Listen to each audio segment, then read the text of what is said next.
Good afternoon and welcome members of the public, officers and members of the committee to South Kesteven District Council Planning Committee on the 30th of May 2024, and the time is now 5 minutes past 1. I'm Councillor Charmaine Morgan, the Chair of Planning, and I will be chairing this meeting today, and I'm being ably assisted by Councillor Penny Milnes, my Vice Chair. Just a bit of housekeeping for everyone. First of all, fire drill. I'm not aware of any fire drill taking place today, so if the alarm does sound, please vacate the building via the stairs. The meeting place is outside at the front. Mobile phones. Please can everyone ensure that you've turned off your mobile phones or put them to silent. Thank you. Streaming, please be aware this meeting is being recorded and also being live streamed via the public on the South Kesteven website. Can you please ensure your microphones are turned off when you're not speaking, and ensure you do not place your mobile phone near the microphone to avoid feedback. Thank you. And I'd just like to say we have with us today Cabinet Member Councillor Phil Dilks. Welcome, Phil, who's our Cabinet Member for Planning. We also have with us officers. We have our Assistant Director of Planning, Emma Whittaker, Development Manager, Phil Jordan, Principal Planning Officer, Adam Murray, and we also have, coming later, Venezia Ross Gilmore. From Democratic Services, we have James Welcome. Public speakers and ward councillors, please be aware that you will have 3 minutes to speak when you speak, and you will be advised when you have 30 seconds left. You may finish your sentence then, but not another paragraph. And Councillor Milnes is just now going to read who our speakers are. So, good afternoon. For agenda item 3, reference S240315, there will be no public speaking as this was part heard at the last meeting. Agenda item 4, application S240092. We have for Carlby Parish Council, Mrs. Chris Barnes. Against, John Bavister. For, Anna Welsh. And on behalf of the applicant, Rachel Woolley. For agenda item 5, S231177, we have District Councillors Anna Kelly, Councillor Helen Crawford, Councillor Sue Woolley and Councillor Rhys Baker, whose statement will be read out. For Bourne Town Council, we have Councillor Sue Mallett. A statement will be read out by the Town Councillor Nigel Evely. Against, Peter Sharp and Helen Powell, and the agent Nick Hardy, Avison Young. Item 6, S232367, District Ward Councillor, Councillor Harish Bisnathing. And item 7, S240439, we have no speakers. Thank you. Thank you very much. We will now move on to item 2 on the agenda. Does anyone have any disclosure of interest for consideration? If you believe you have any, at any point in the meeting, then you may... I do apologise. I missed out apologies for absence, so apologies. Do we have apologies for absence? Thank you, Chairman. Yeah, we do have some apologies for today. If I just bring up my apologies sheet, we've got Councillor Paul Wood, Councillor Nick Robbins is substituting for Councillor David Bellamy. We've also got Councillor Max Sawyer is here in place of Councillor Vanessa Smith. I'll defer to the floor if there are any further apologies. Oh, and sorry, Councillor Helen Crawford normally sits on the committee. She's here today for a public statement, but she's not going to be sitting on Planning Committee. And there's also Councillor Gloria Johnson. I don't know if there's any more apologies from the floor. Thank you, Chairman. Thank you very much for that. So just moving again then to item 2, do we have any disclosure of interests? Councillor Harris-Bisnell-Singh. Thank you, Madam Chairman. I've got interest. I've been advised by the legal advisor, Ms. Rees, for me to declare interest on this item number 6, S23 2067, even though I feel I'm very confident that I've got, so I see some positivity in these applications, but probably I will declare an interest and if I can be allowed to speak for 3 minutes or 4 minutes, I will appreciate that, even though I'm not prepared anything. Yes, thank you. Just to clarify, I'm afraid it would be 3 minutes as per the Constitution, but you will be able to speak then on that item. Thank you. Thank you. I also need to actually make a declaration, or statement rather. It's regarding application S23 1177 with Bourne and the Aldi application. With regards to this application, I must put on the record that Helen Powell is known to some members as she has previously sat on the planning committee. Additionally, members have been lobbied on this application by both the applicant and objectors. All members have been trained and will be open-minded to determine this application. Members do not need to make any additional statements with regards to lobbying or knowing Ms. Helen Powell unless they feel they have anything additional to add to this or if they feel they're not open-minded as a result. Personally, I would like to also put on the record that I know Ms. Powell in a personal capacity. I have discussed procedural matters relating to determining planning applications with her, but have not discussed the merits of the application with her. I remain open-minded to determine this application. And finally, also declare that I am a member of the Woodland Trust. It does not have a direct bearing on the application, but I feel that I should make that statement, and it will not impact on my determination of this application. I will remain open-minded.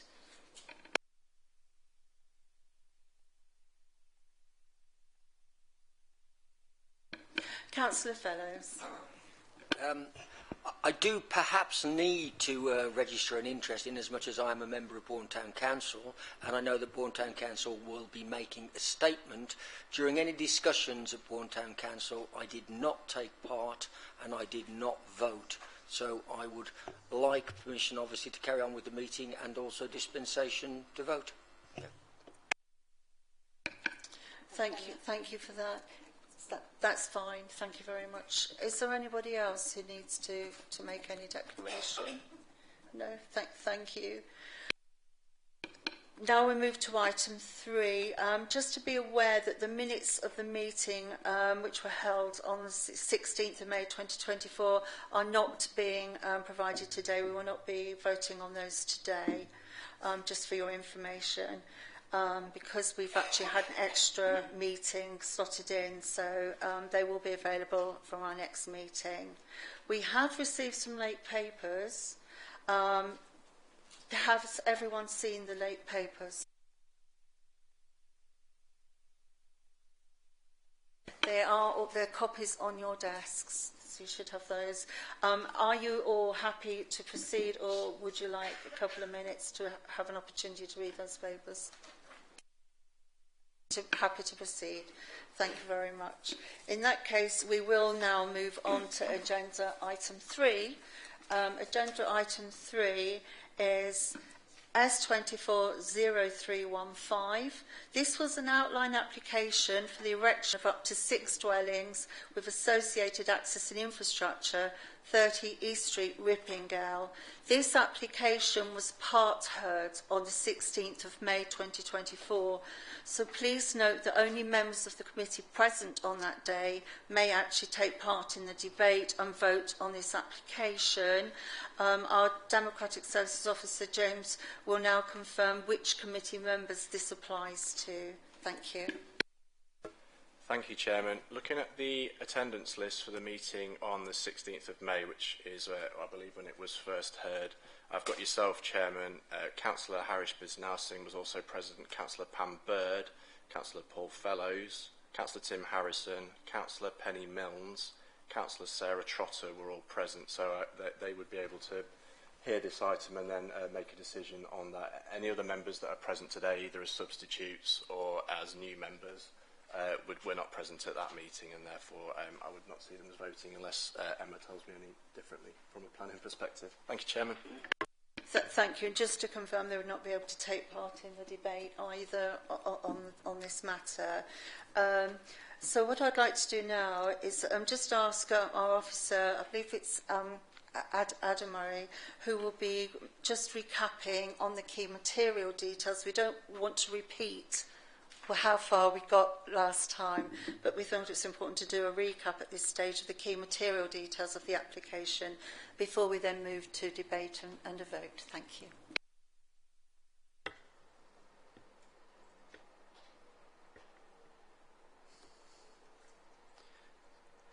Thank you, Chair. So as you say, this is application S240315, and it is an outline application for the erection of up to 6 dwellings with associated access and infrastructure for land at 30 East Street, Rippingale. As you mentioned, it's a part heard item that was previously considered at the meeting on the 16th of May. In terms of the site itself, it's just under half a hectare of land to the rear of 30 East Street and to the rear of existing properties fronting onto Doctors Lane to the south-east corner of Rippingale.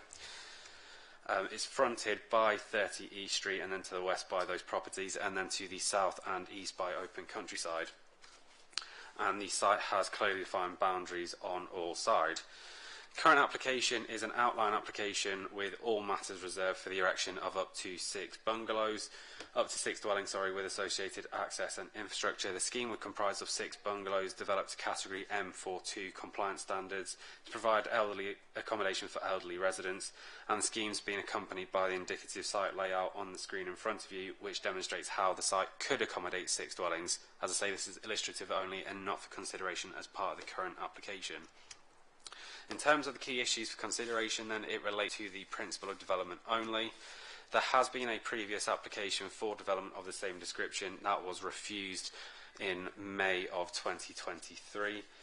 In terms of the current application, though, as we've discussed during the previous meeting, there is a conflict between policy SP4 of the local plan and policy HD2 of the neighbourhood plan, insofar as policy HD2 requires evidence of need or evidence of substantial support for a proposal on the edge of a settlement, whereas the local plan requires compliance with both.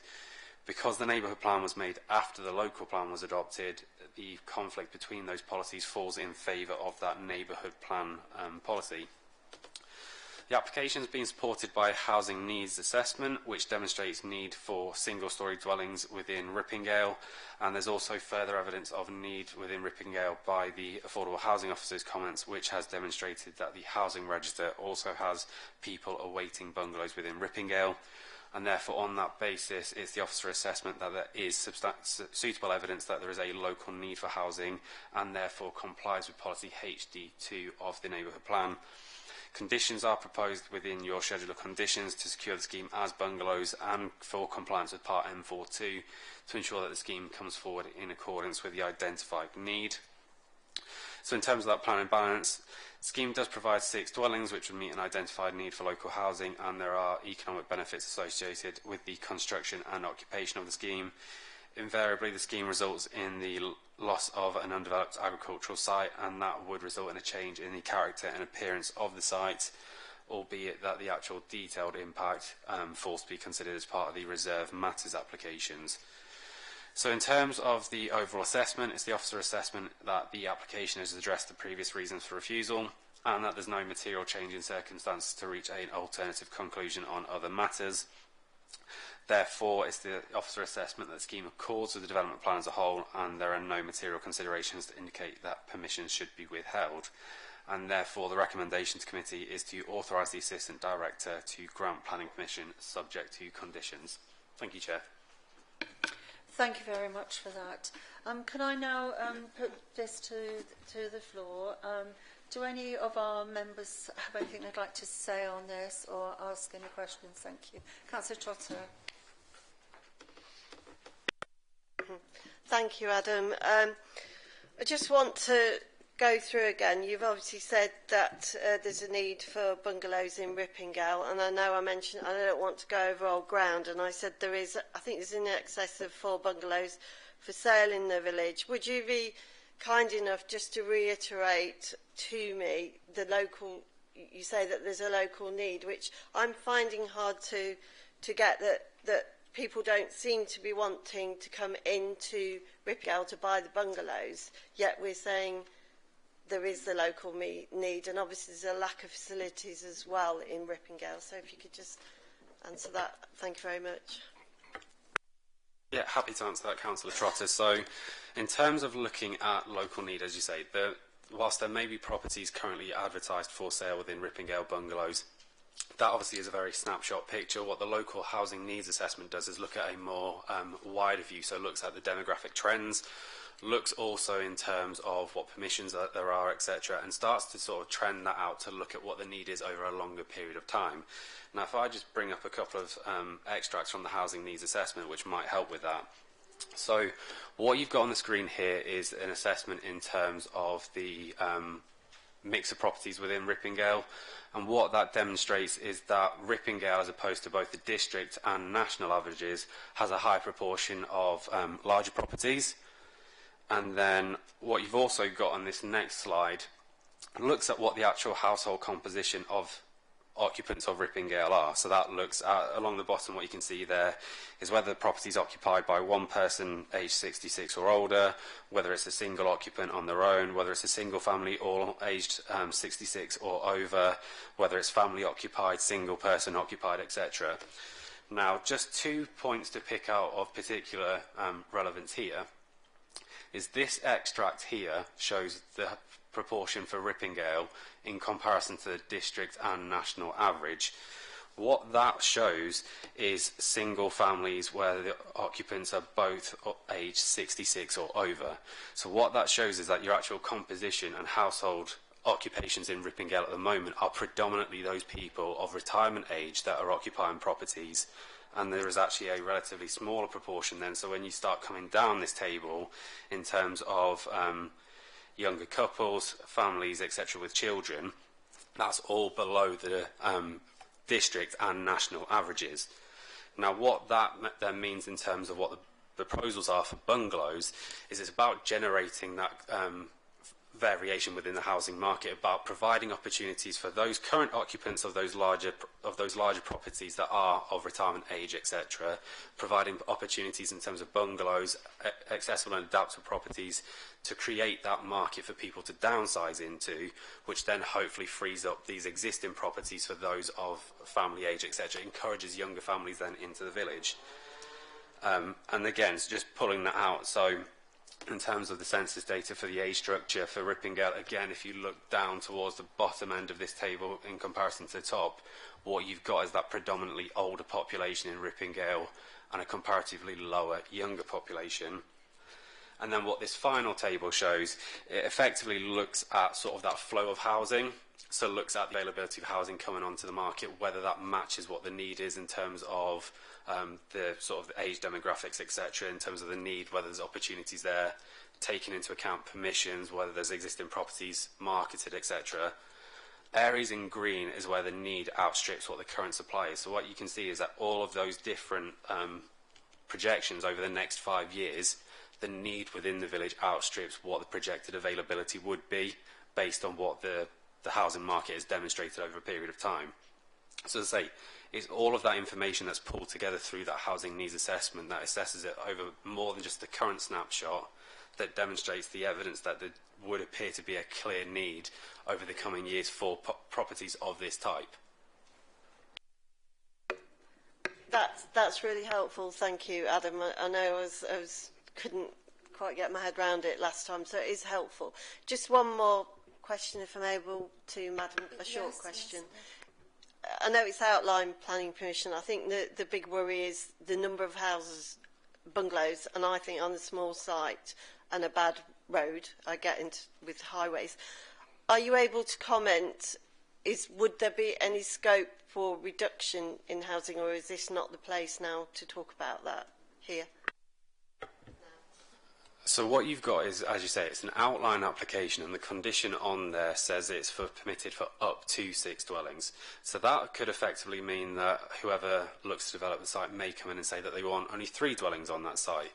Ultimately, the actual details of that comes through the reserved matters. So I know, as you say, there may be some concern about members whether bungalows may appear cramped, etc. That's not to say that you may not have a reserved matters application that comes forward with slightly smaller bungalows and they could appear spacious within the site. It's very much on the detail of the actual scale and layout, which is reserved matters opposed to what members are being asked to today, which purely relates to the actual principle itself of the development. Yeah, thank you. Emma, I believe you'd like to say something. Thank you. And as Adam has already set out, some of those details have come through in the reserved matters.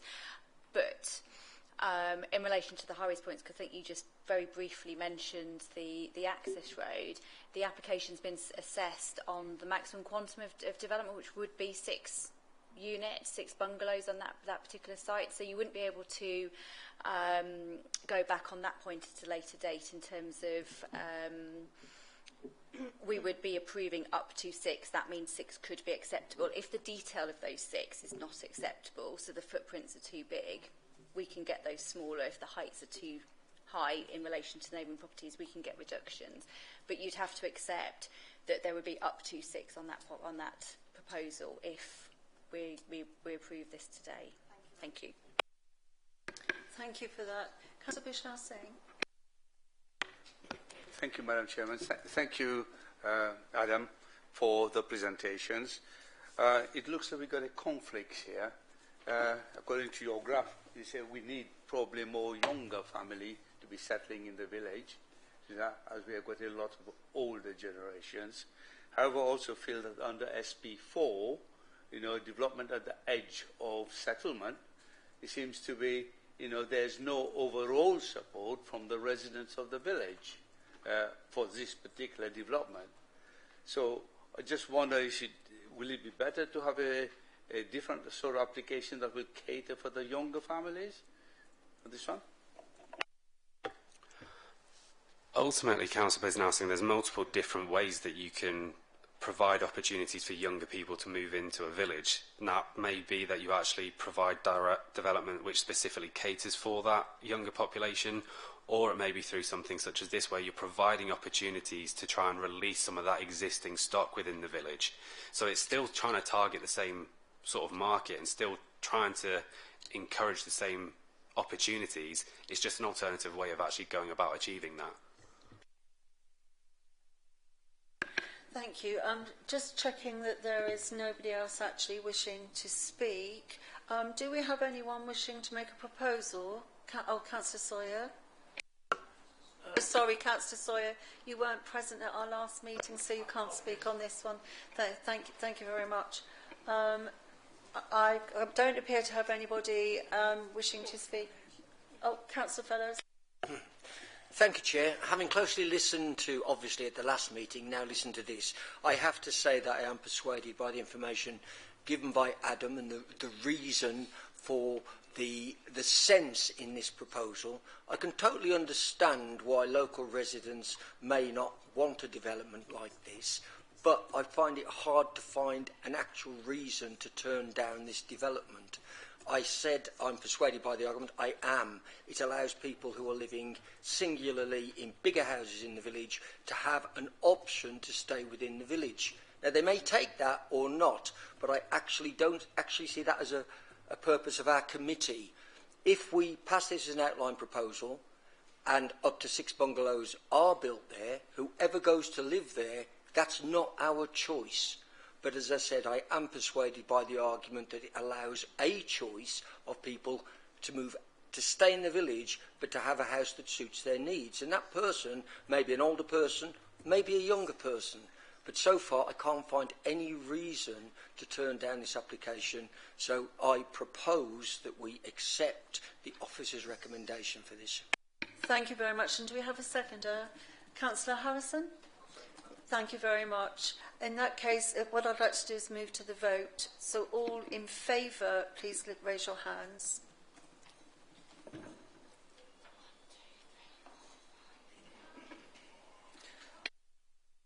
Those against?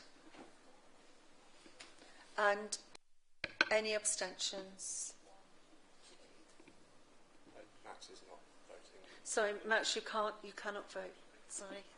Thank you. So 2 abstentions, that's correct.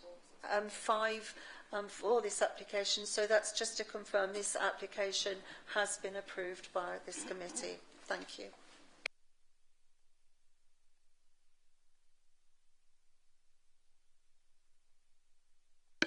I'd now like to move on to agenda item 4, which is application S240092, which is a section 73 application to vary condition 4 of S200479, which is the use of land for a doggy daycare. The variation is to increase the number of dogs on site from 20 to 40.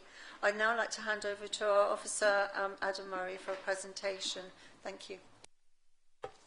Thank you again, Chair. So yes, as you say, this next item is S240092, and it's a Section 73 application to vary Condition 4, which relates to the noise management plan of S200479 to allow for an increase of the dogs on site at any one time from 20 to 40, and it is a field on the north side of High Street to the west of Carlby. And the application is being presented to committee, as it was called in, by Councillor Penny Robbins due to concerns about the impact of the proposal on the amenity of residents. So in terms of the site is approximately 230 metres to the west of the edge of Carlby, and it is currently in use as a doggy daycare centre. Access to the site is directly from High Street, and there is currently a purpose-built doggy daycare building positioned to the centre of the site, and that site is separated into 2 halves either side of the access road that provides a controlled area for walking of dogs. So at present you have up to 10 dogs in either side of the field at any one time. So in terms of site photos, this is looking down from the site entrance, and you can see that existing building that is used as the daycare centre at the rear there, and then you've got the 2 fields either side which are used for the dog walking. And then again, just looking along High Street, looking in the distance, you've got Carlby to the further in that distance there, and you can just see here on the left hand side that existing building which is part of the existing daycare centre. So the current application, as I say, seeks to vary the noise management plan to allow for 20 dogs to be permitted in both fields of the site, so that would increase the total number of dogs on site at any one time to 40. Key issues then to consider is in terms of the impact that would have on neighbour residential amenity, particularly in terms of the noise impacts. As I say, there is a existing noise management plan which controls operations on the site. That includes a number of measures that look to minimise the potential for barking. So, for example, dogs which are prone to excessive barking are not accepted on the site. Dogs are supervised at all times, and dogs that do bark outside are then taken inside to the daycare centre. Officers have consulted with our environmental protection officer, who are the experts on this matter. They have confirmed that they've got no objection to the proposed increase in the number of dogs.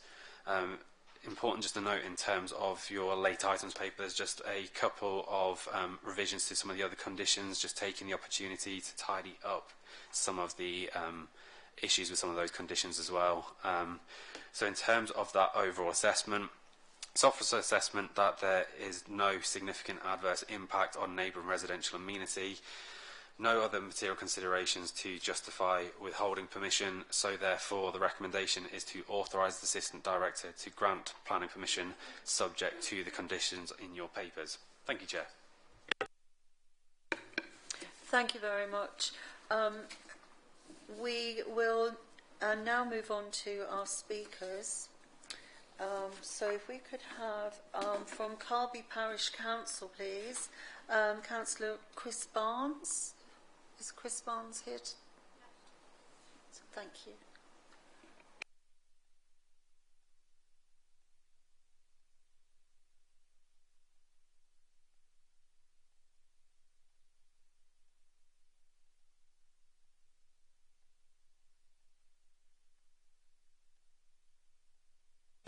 Just to remind you that you'll have 3 minutes to speak and you will be given a 30-second warning before we finish. Thank you.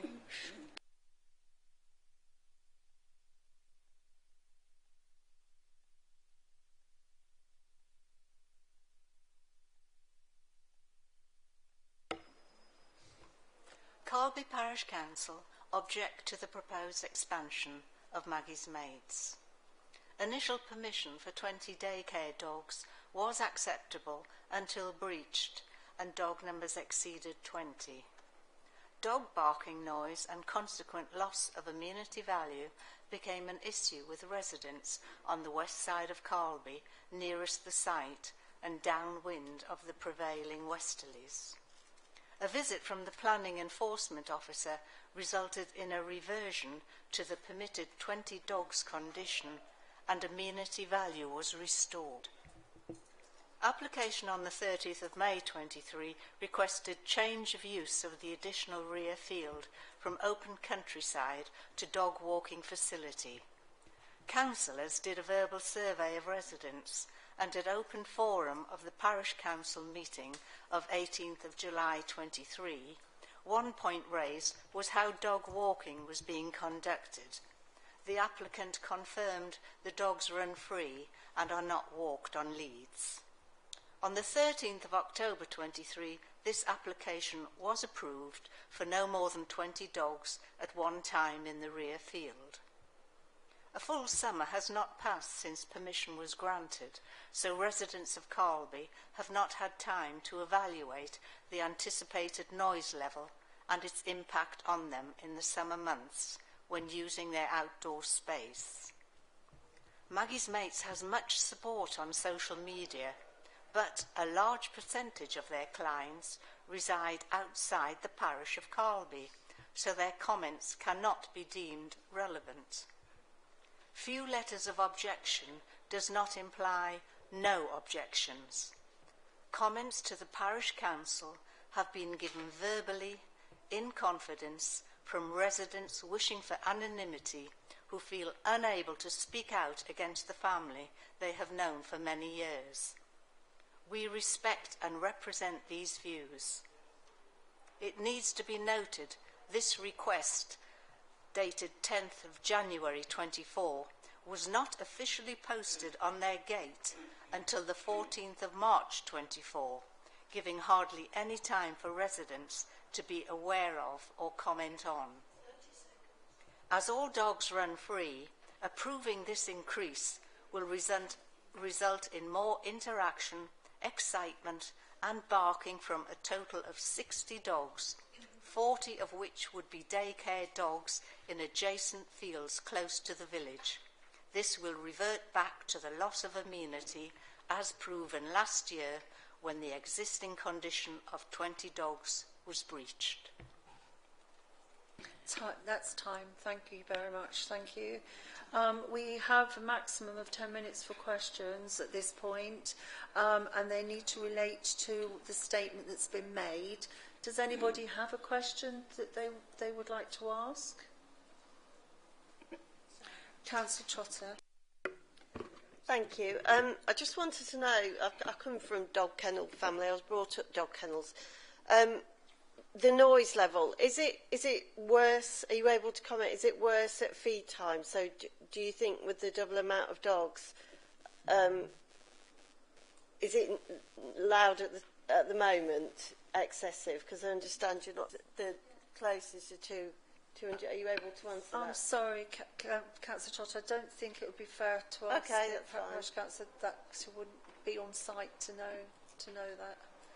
I just wondered from your local knowledge, that was all, if you've done any research on the level of noise at particular times. Yeah, are you able to answer that? We can't. You might want to raise that perhaps with the applicant. Okay, thank you. Thank you. Councillor Bishnassi. Thank you.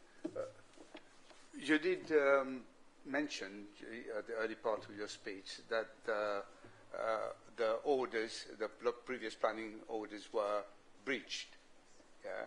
And do you have any idea, by how many dogs it was increased, and how much noise did that generate? Or what is the different species of dogs was in there? It was in excess of at least 5 or 6 dogs. I walk up there most days, and if I don't, somebody else from the west side of the village does walk up, and it was well in excess of the 20, which is why we had to call in the planning enforcement officer, and it was agreed by the owners that yes, they had breached. Sorry, just one moment, please. I believe that Adam Murray has something to say here. Oh.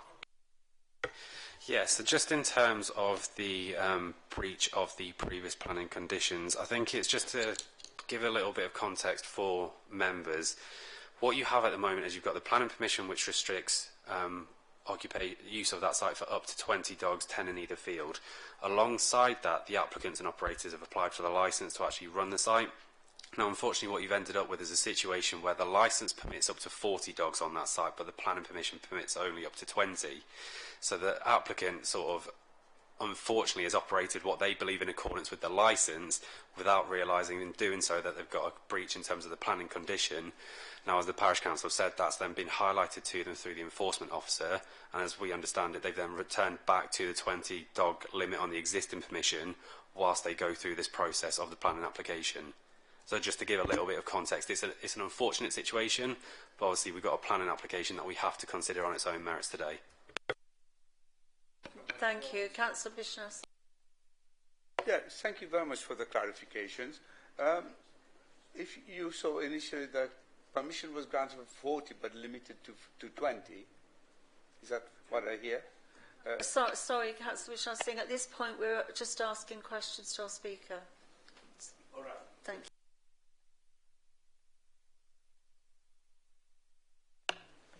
Yeah, could you probably continue with the second part of my question? How much the noise has increased by the additional 6 dogs? It increased by enough that we had to call in the planning enforcement officer because they weren't either side. It wasn't 10 and 10 for the 20. It was more than 20 in one field. They tend to only use one side at a time.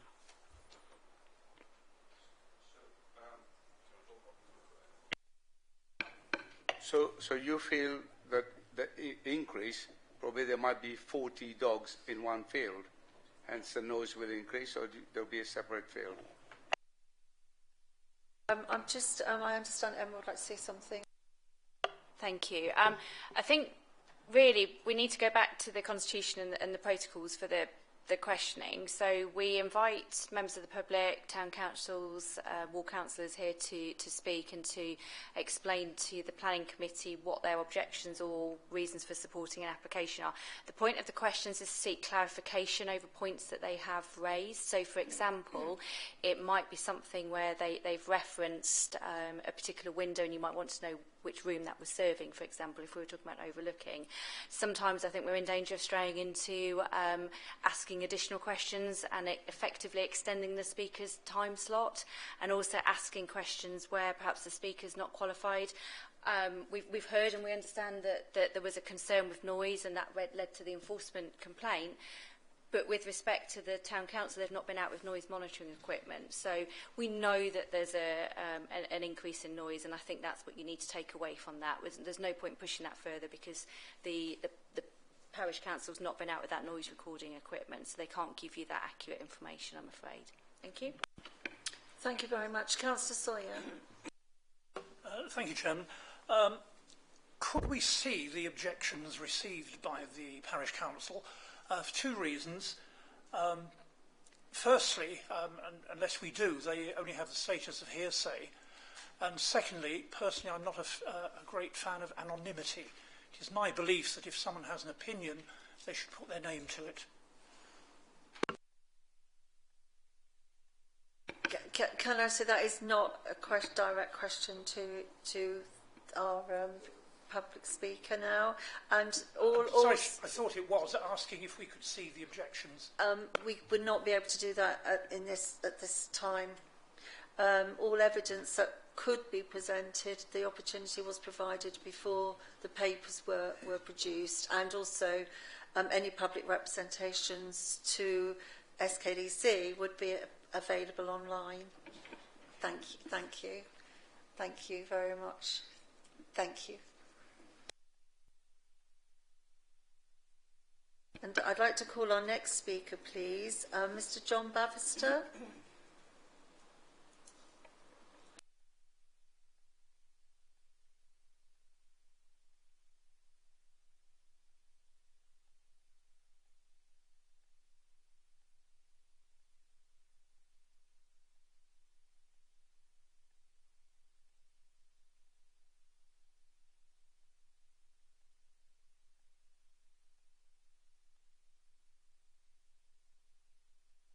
Thank you, Mr. Bavister. You have 3 minutes. You'll have a 30-second warning. If you'd just like to indicate when you're ready to start. Thank you. Good afternoon. My initial consideration of this application was neutral, being respectful of the family business. When reading the ridiculous operating hours recommended by Planning and Environmental Protection, I have to object. The last-minute planning report now offers a modified condition 2. However, I still object to Sunday and bank holiday operations. Why? Because moderation is set out within the noise mitigation plan. The measures include collective actions for the suppression of barking. Crucially, condition 3 states development should be carried out in accordance with the noise management plan. Quoting, activities will be supervised by an experienced dog handlers, and all dog-related activities will be supervised by a suitably qualified dog handler. Great.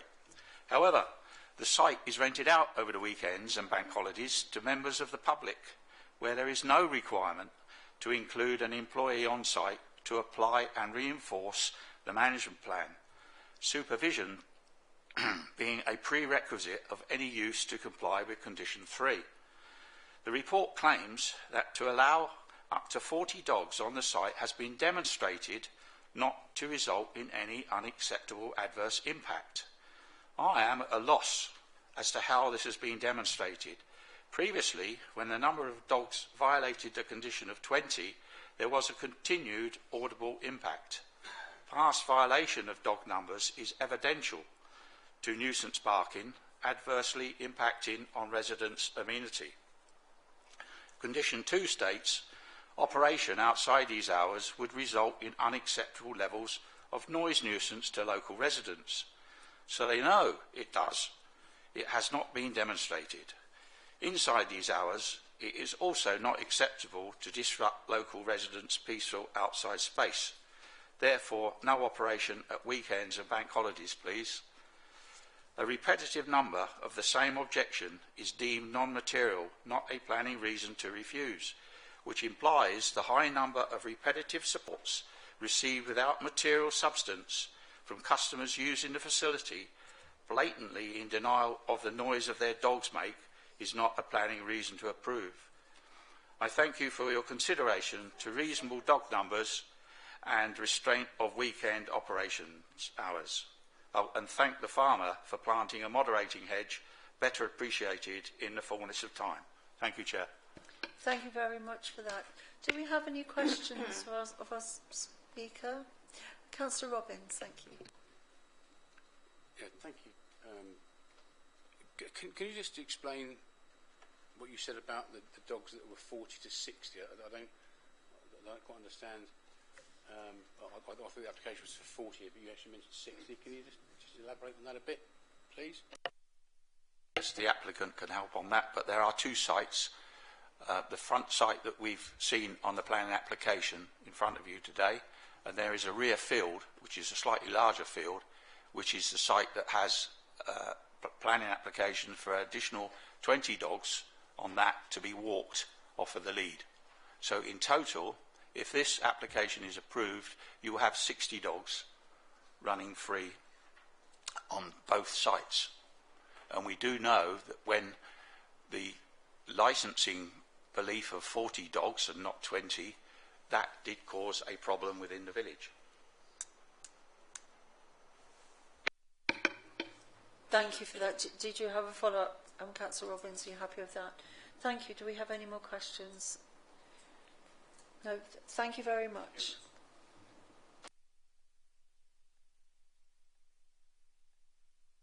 I'd now like to move on to our next speaker, who is Anna Welsh, and she's speaking for this application. Thank you.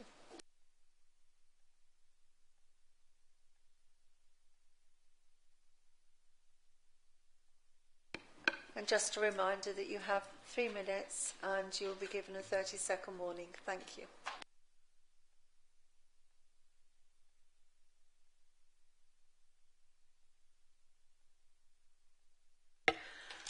Good afternoon.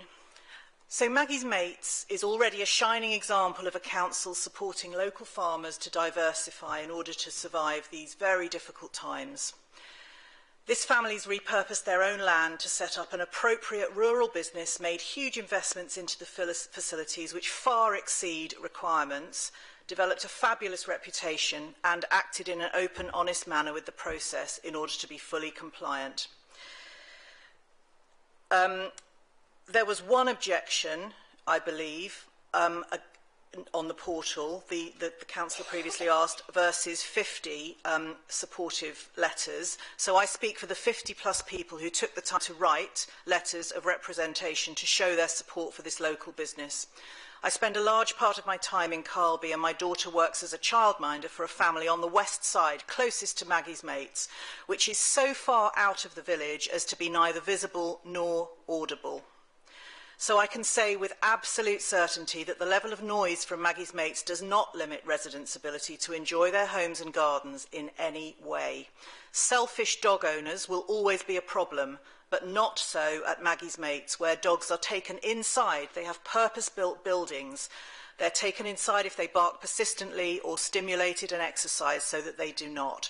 There would never be 40, let alone 60 dogs outside at any one time together. Carlby's a rural area where animals exist and are encouraged. Residents know that. They make that choice. A field of cows, for example, would make much more noise 24/7 than Maggie's Mates does during its strictly limited weekday operating times. Dogs are taxied from their homes by professional, polite local staff in clean, impressively adapted vans, which make it a unique business compared to any other business which could have set up and would generate additional traffic and pollution, including noise. This one does not. There is enormous support for Maggie's Mates within Carlby and within the wider area. I would ask why the parish council didn't hold a meeting specifically to gather the village views, because my opinion is that the village is very much supportive. My own experience is relevant. Post-divorce, dogs were an enormous comfort to my daughter, but I couldn't afford to keep them without returning to work, and that was only possible using the service that Maggie's Mates provides. It literally allowed me to re-enter the workplace and develop a new career. Maggie's Mates brings prosperity to the area, allowing people to work instead of staying at home. I do not think that delaying this permission till after summer will be useful to gather additional data, as summer is the quietest time for this business with families at work or on holiday. Maggie's Mates is professionally run to minimise all noise. Each client signs up to the terms and conditions, which includes no disruptive dogs. Any delay in approving this expansion would be pointless to gather further information, as well as detrimental to the business, the service users and the wider community. Thank you. Thank you very much. Does anybody have a question for our speaker? Councillor Harrison. Thank you, Chair.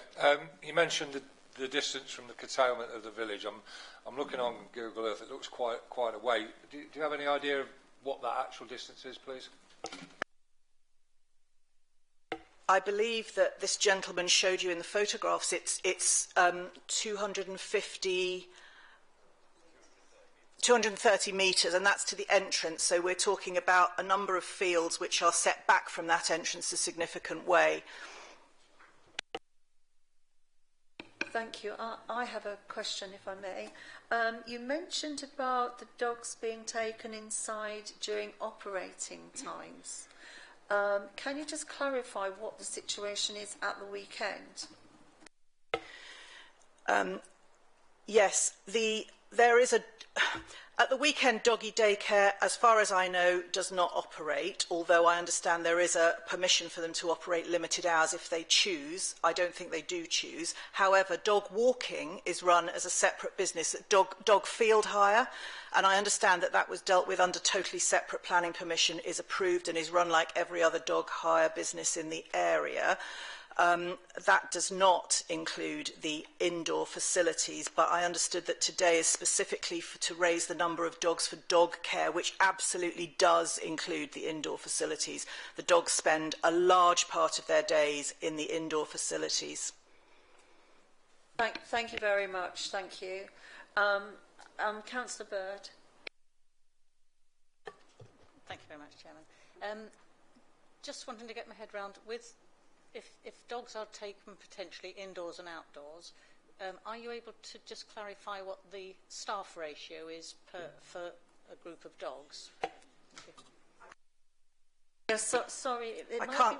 Sorry, the applicant can answer that. It might be a good question for our applicant. Thank you. Thank you very much. Unless there is another question. Thank you. I'd now like to move to invite Rachel Woolley, who is speaking on behalf of the applicant. Thank you.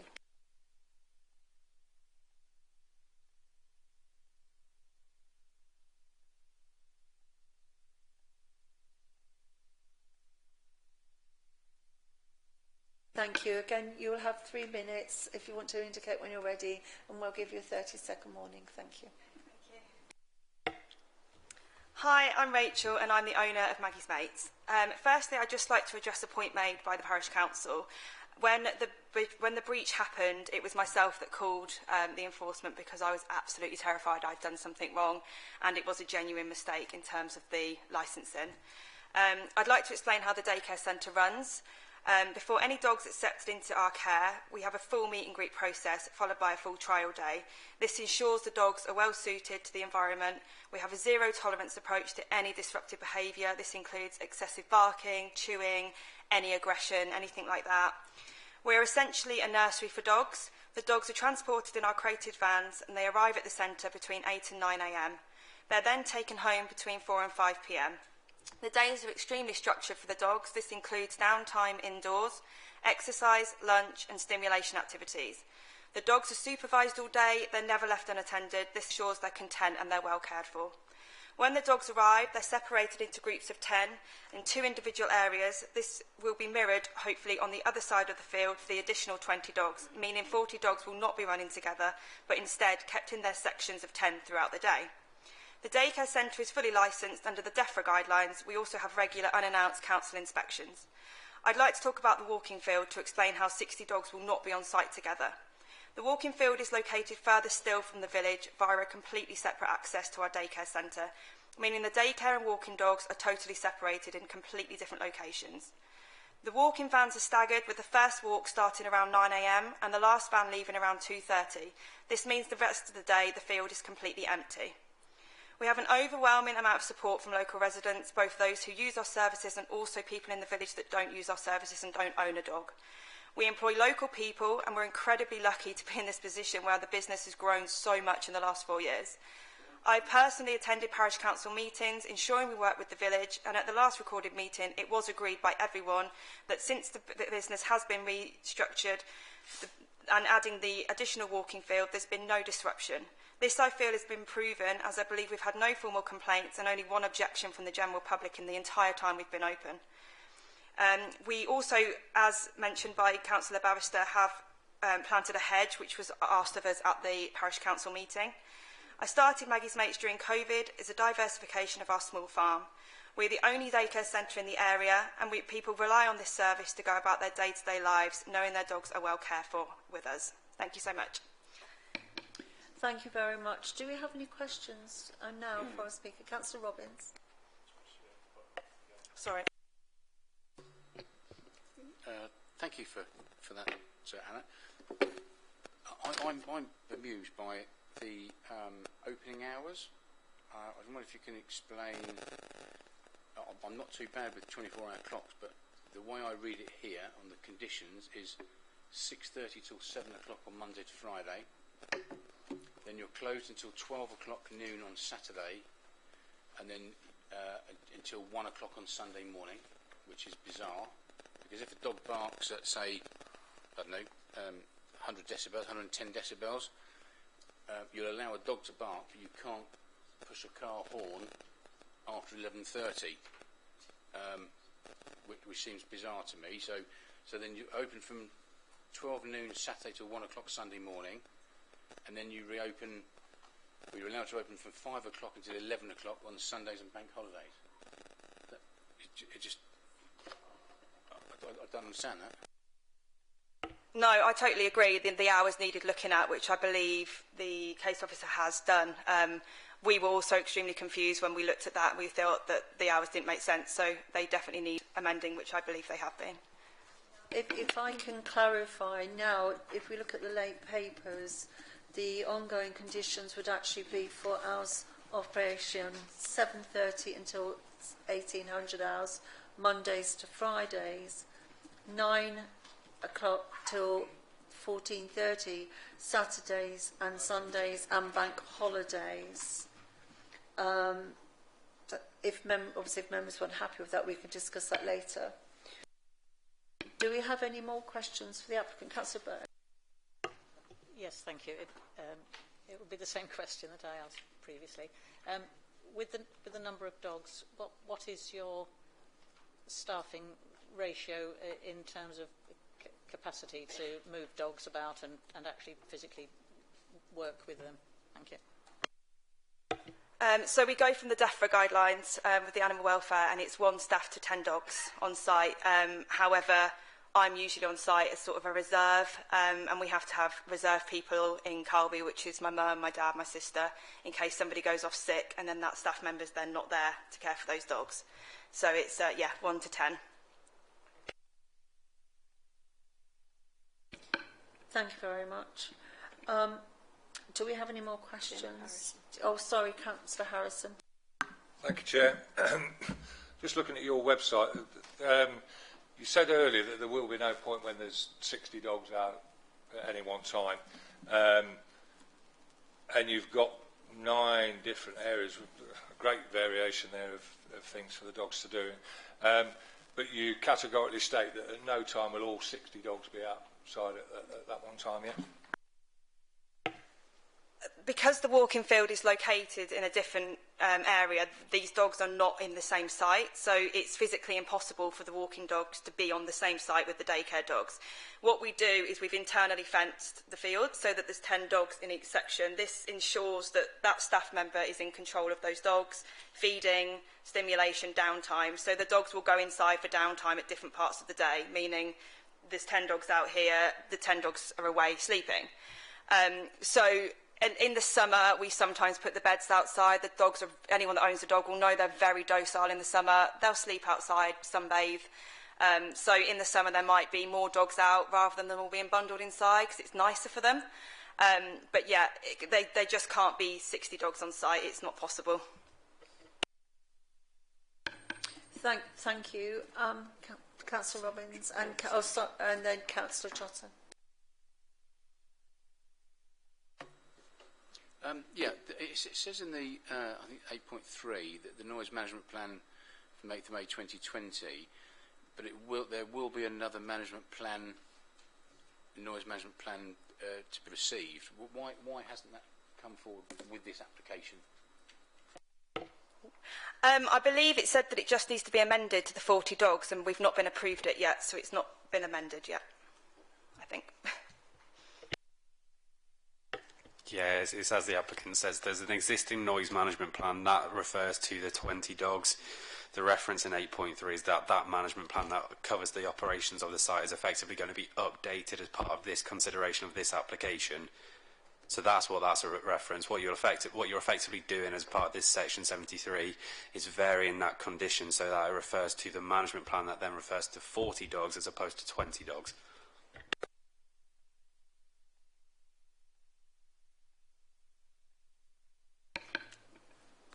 Are you all right with that, Councillor Robin? Have you finished now? Thank you. Thank you very much. I'd just like to ask a question, please. I know you mentioned that they're separate areas, the walking field and the doggy daycare, but is there a potential for interaction between the doggy daycare and the walking field? Yeah, so the disruption, I believe, that the parish council were talking about was when we were walking dogs in the field unaware that we weren't able to. Again, if anyone owns a dog, if someone knocks at the door and it's the postman, the dog barks. If they're content and they're there all day, they don't bark. So what we've done with this walking field is ensured that it's a totally separate area where these dogs are being walked for an hour at a time. So there's a separate access and a separate gating system, so they don't interact with the daycare dogs at all. Yeah, Councillor Mills. Thank you. Yes, may I just ask a question, please, about the walking field? Is there a limit on the number of dogs at any one time or any one day there? Yeah, so with the walking, people don't want their dogs out the house too early and they don't want them home too late. It's sort of something to break up the dog's day. There is a condition on the walking field where we can only have a maximum of 20 dogs at a time. So what we do is we'll rotate the vans through the field in the day. Meaning a lot of the time the field has no dogs in because a dog's gone off to pick up another dogs or drop dogs home or something like that. So, yeah, there is a condition on how many dogs we can have in that field. And are they supervised by yourselves at those times? Absolutely. No dogs in our care are left unsupervised at all. Whoever has picked those dogs up in one of our vans will bring them back to the walking field. They'll stay with them for the hour, clean them if they need cleaning, put them back in the vans, and then they'll go home. So, yeah, completely supervised at all times.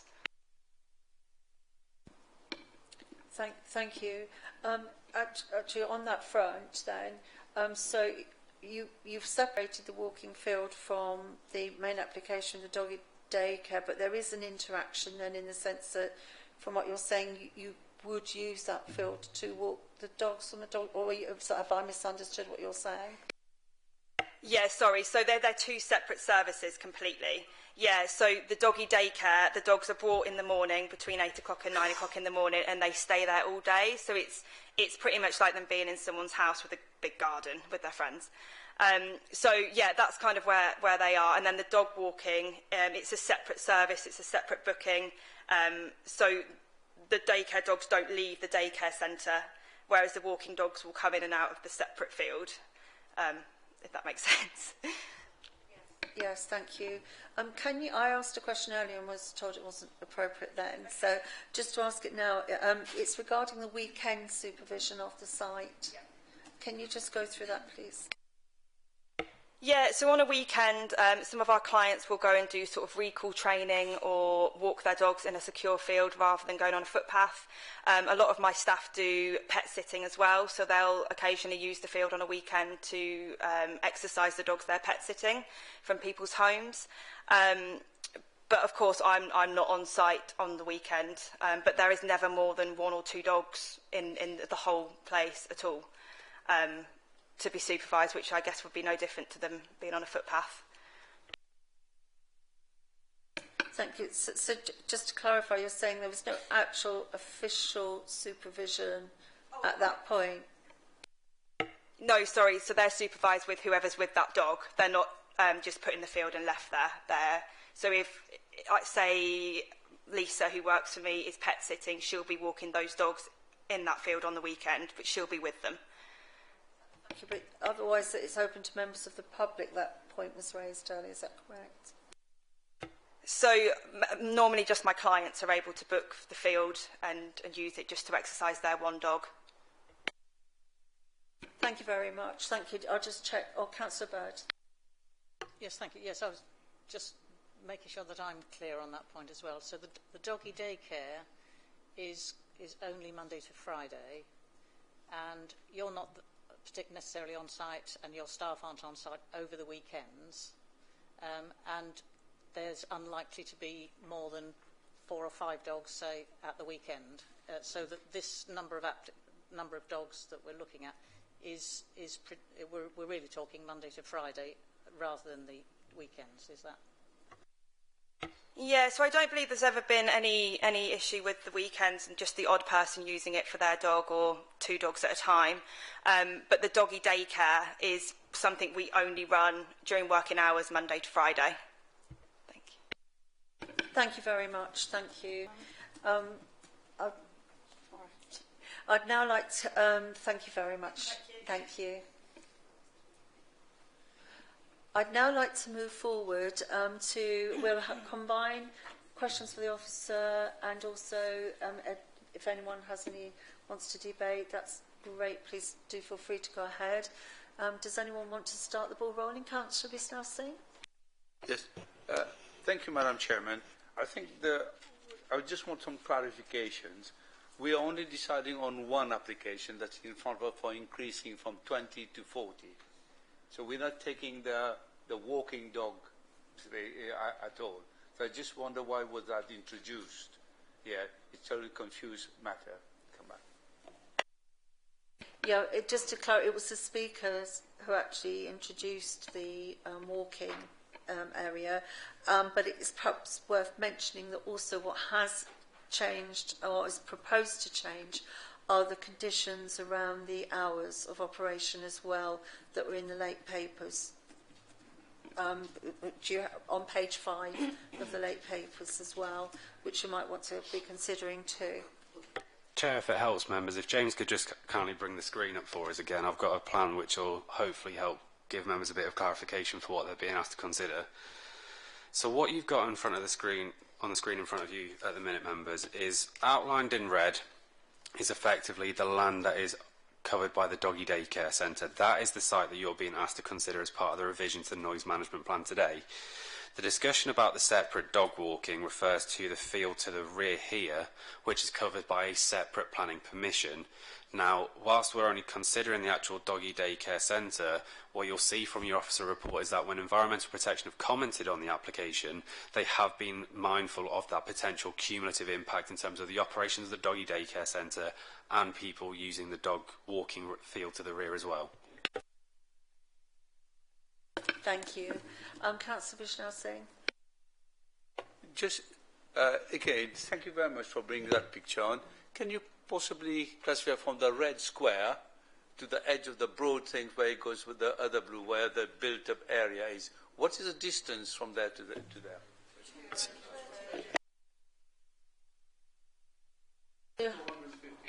It's 230 metres to the western edge, which is what we've mentioned, Councillor Bisnell. Yeah, thank you. Councillor Fellows? I hope colleagues don't feel I'm just doing this to move things on, because I have listened to all the arguments and I'm totally persuaded by the fact that we should support this application. I was really convinced by the applicant, and when you analyse the use of the Doggy Day Centre in terms of numbers of dogs in close proximity to Carr Village and how it is being managed, again, I find there no reason whatsoever not to support this application. Thank you. Do we have a seconder for that proposal? Councillor, so first of all, I'll just ask if we have a seconder for the proposal so we know where we're at. So Councillor Harrison, thank you for that. Councillor Robbins. Thank you, Chairman. Can I just clear something up with Mr. Murray? In the pack it says that the condition number 3 states that outside of the proposed hours, the number of dogs, and I quote, will result in unacceptable levels of noise nuisance to local residents, and that's in the noise management. How has that been how will that be demonstrated that it won't do?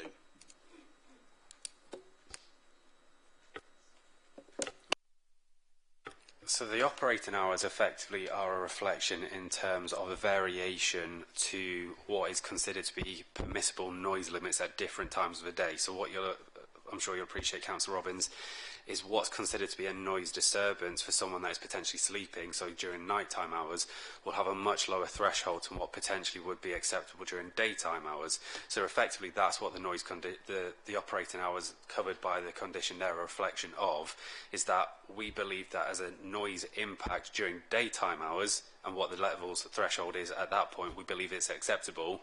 If it was to be operating at later hours where people are more likely to be asleep, etc., at that point it would be above what we think is an acceptable threshold, and that's where the reason for the condition is brought from. Councillor Robbins. Yeah, just one more thing. The lady Anna had said the occasional one or two dogs that go to the dog walking field, but earlier she said that it was only by sort of prior appointment only. Can we clarify for the avoidance of doubt that actually it is only by appointment only, and then therefore they can control? Because if it's a field that's a dog, I'd love to take my two there to walk around, but I wouldn't like to add to that sort of 20, 30, 40 unlimited amount of dogs that are there in addition to the ones that are already there. So can you explain that for the avoidance of doubt? So again, the actual dog walking field, if we're being clear, is the land to the rear of the doggy daycare centre, and that has a condition on it which limits it to no more than 20 dogs at any one time. In terms of the actual dog daycare centre itself, the noise management plan covers all the details in terms of what the applicant discussed there about how dogs have to be, they effectively have a trial, they have a meet and greet, all the measures that are in place in terms of booking, etc., are covered within that noise management plan. Thank you. Councillor Bird and then Councillor Bishnasingh. Thank you, Chair. Given that the owner of the setting has said that the doggy daycare doesn't operate at weekends, and that it's only maybe ones and twos dog walking, if we are minded to approve, should we not just look at the conditions and say during the hours Monday to Friday? There doesn't appear to be a need to increase the numbers over the weekend at all.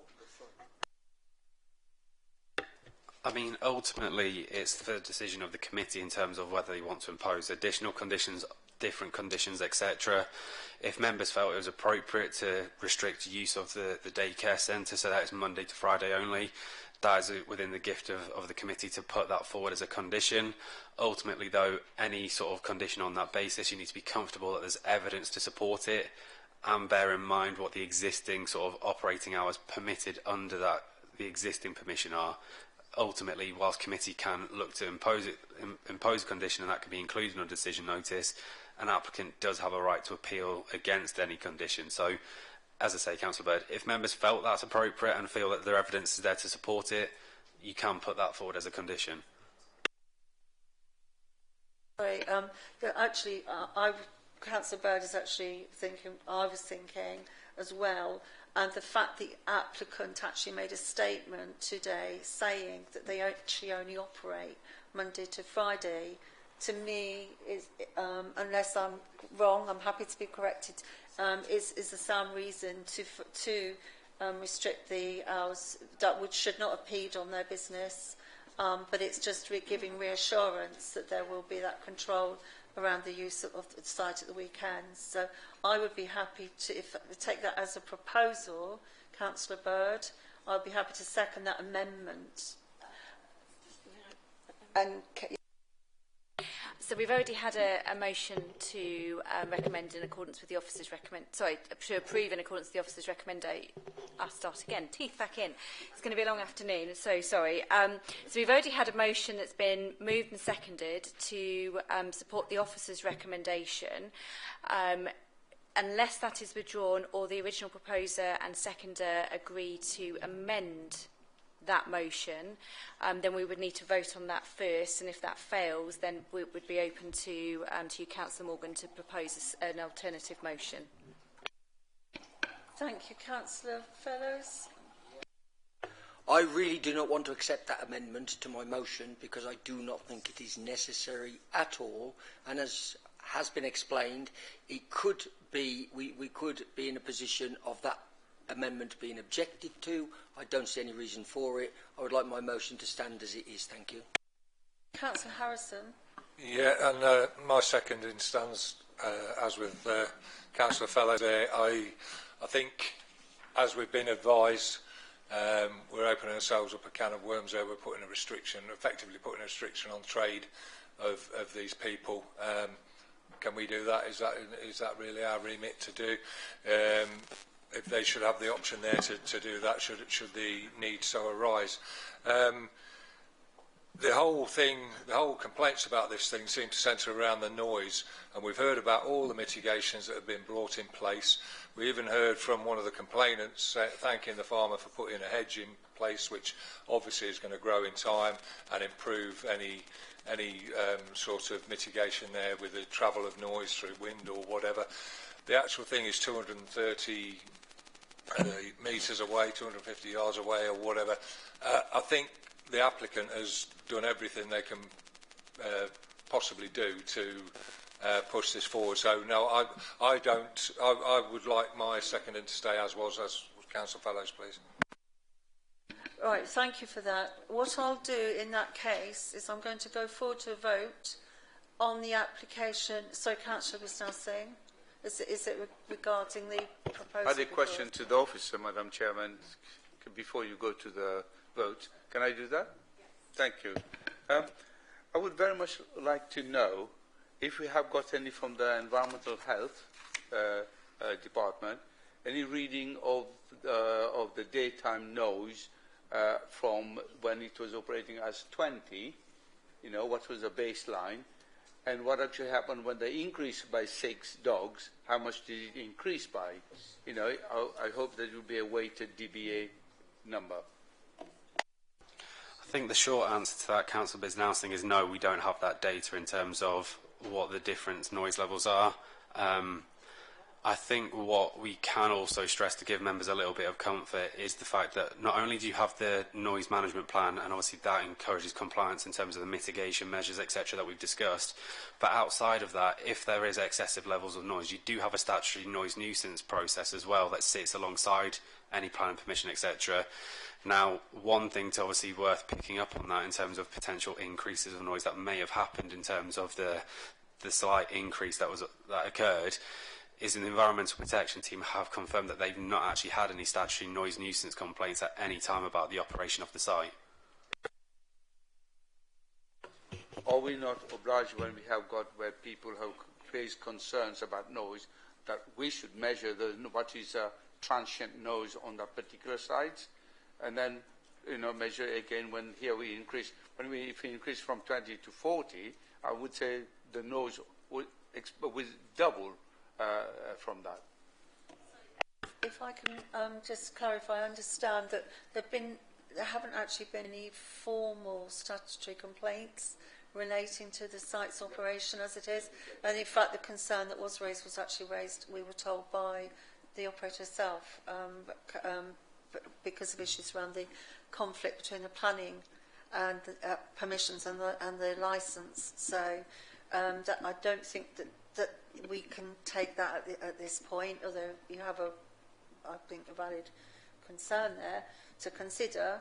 What I'd like to do now is move to the vote on what's before us, which would be approving the application with the current conditions, which are outlined in the late paper on page 5, and just to confirm, they would be hours 7:30 to 6 o'clock Monday to Friday, and 9 o'clock until 2:30 Saturday and Sundays and bank holidays. That's actually what's before us. Thank you. So if I could have all those in favour of that, thank you. If you could please raise your hand.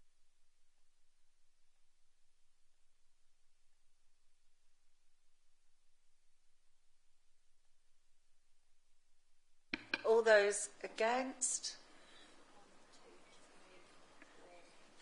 4. Do we have any abstentions? No. So that is carried. Thank you. Thank you very much.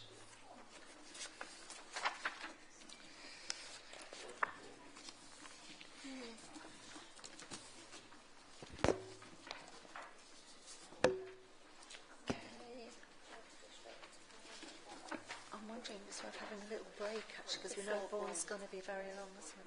Yeah. Sorry, everyone. What we're going to do is because we know it's likely the next application will be potentially quite long, it makes sense to have a break now. If I could ask people to come back at a 10-minute break, so 25 minutes to 3, please. Thank you.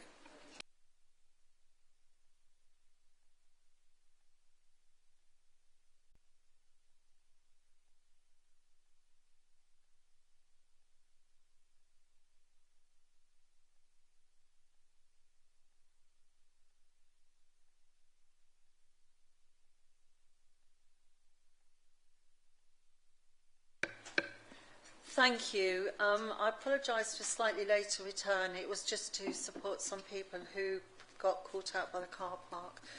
So thank you very much for persevering with us. We're now moving to agenda item 5, page 45. It's now 22.3.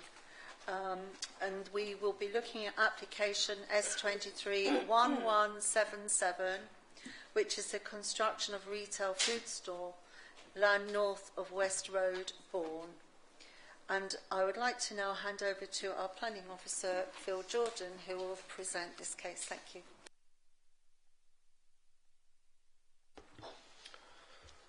Thank you, Chairman, and good afternoon, members. As already introduced, the next application is reference S23-1177, and the application proposes the construction of a retail food store, car parking, access, landscaping and associated engineering works.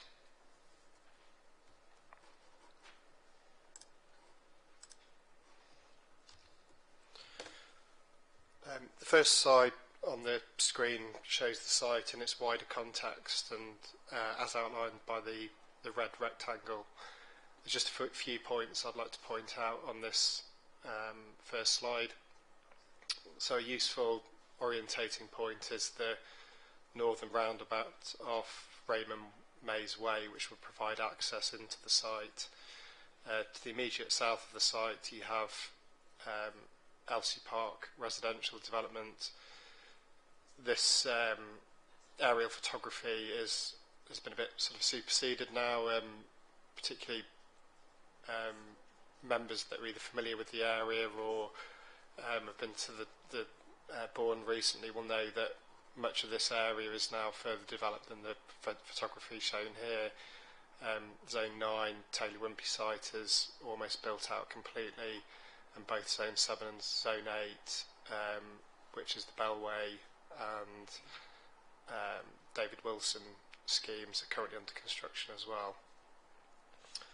To the north of the site, just when the cursor was on the screen, just tracing the southern edge, this is Bourne Woods, which is designated ancient woodland and also a local wildlife site. Just for context, the distance between the northern edge of the application site and the edge of the woods is approximately 125 metres. To the immediate west of the site, as my cursor's running up here, this is a public right-of-way, a restricted byway that allows access between the residential areas of Bourne and into Bourne Woods. In terms of residential development, other than Elsie Park, to the east of the site, the closest development is Fir Avenue, which backs onto these fields. It's a two-storey development, and it's approximately 140 metres between the eastern edge of the site and the rear of those properties. And then there is some further sporadic development as you exit Bourne along West Road.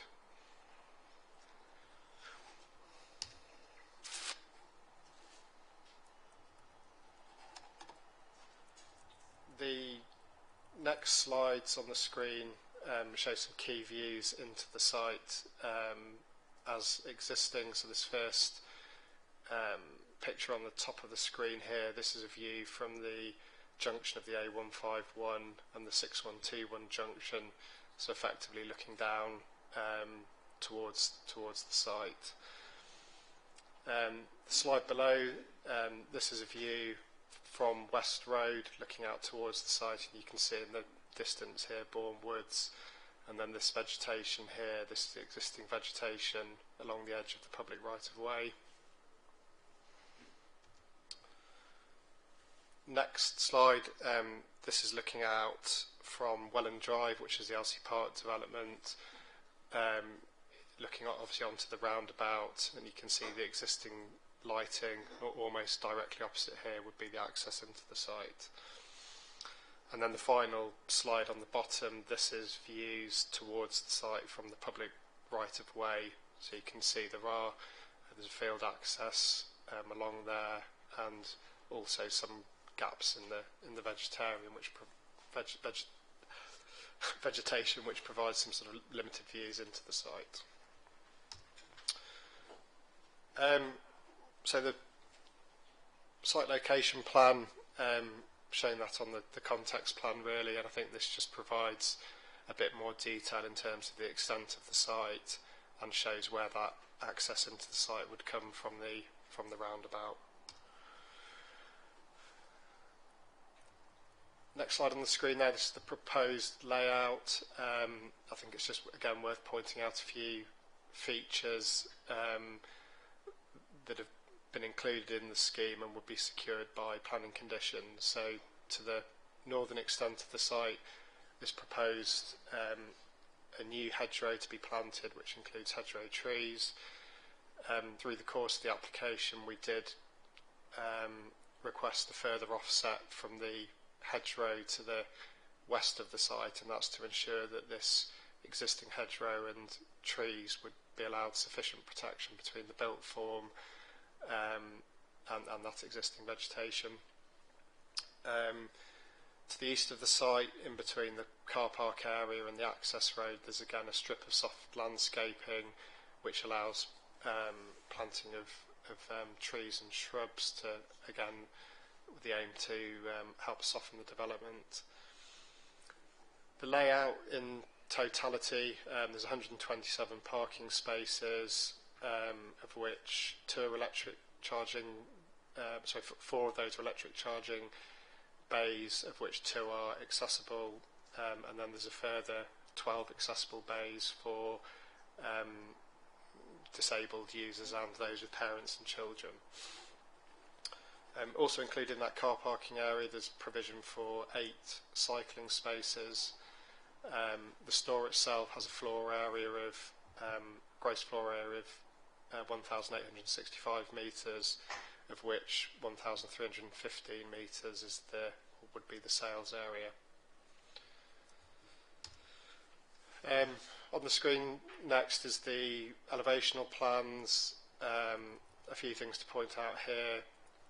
The max, you can see the height varies, and there's a lower extent of the roof line and a higher extent. At the highest point it would be 6.2 metres, and at the lower extent 5.1 metres. The width of the narrow end of the store is 35 metres, and the length of the store would be 65 metres. The materials, the final detail of which would be secured by condition, but are currently proposed to include vertical larch boarding, as well as silver and anthracite cladding.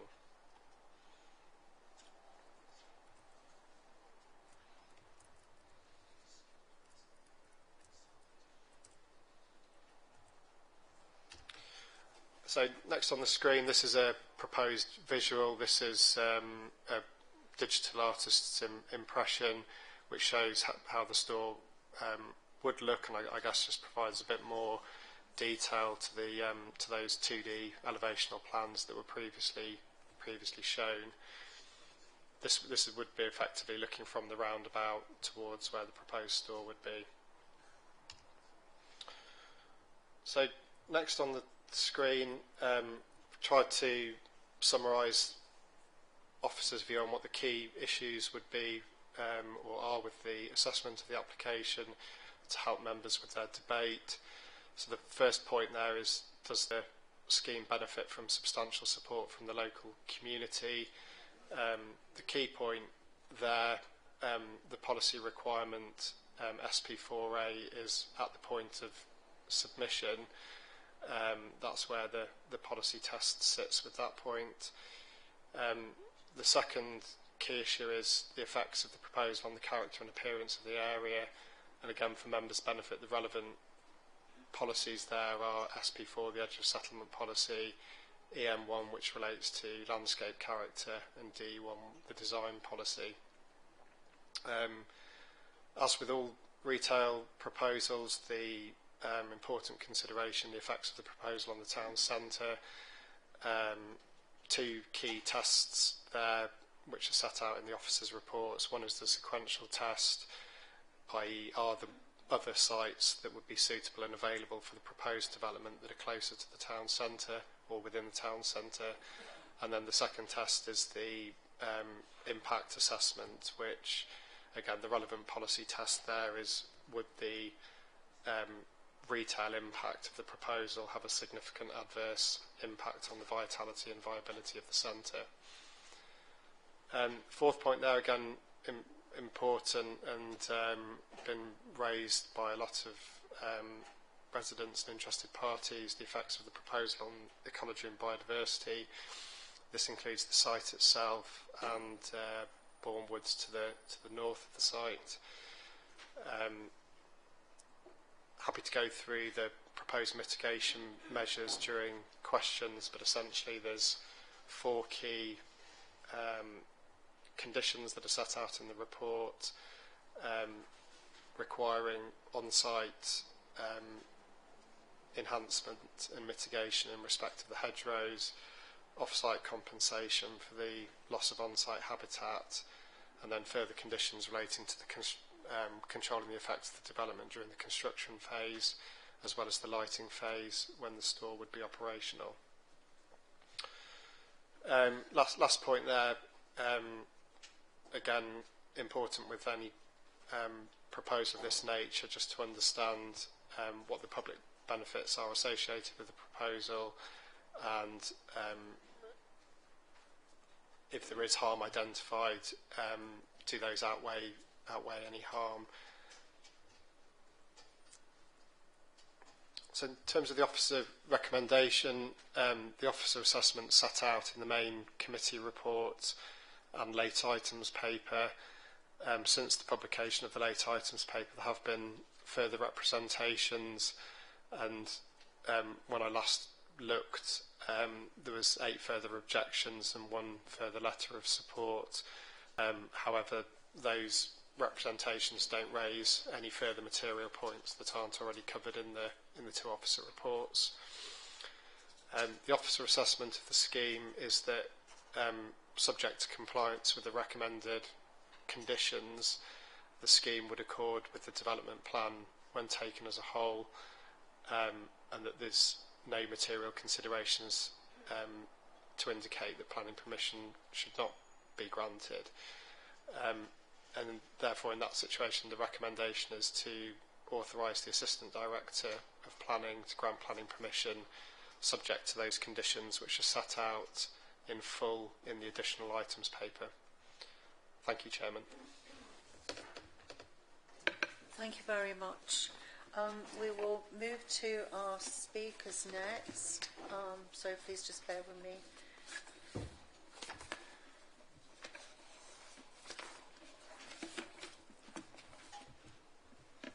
So, first of all, if we can please have Councillor Anna Kelly, District Councillor Anna Kelly.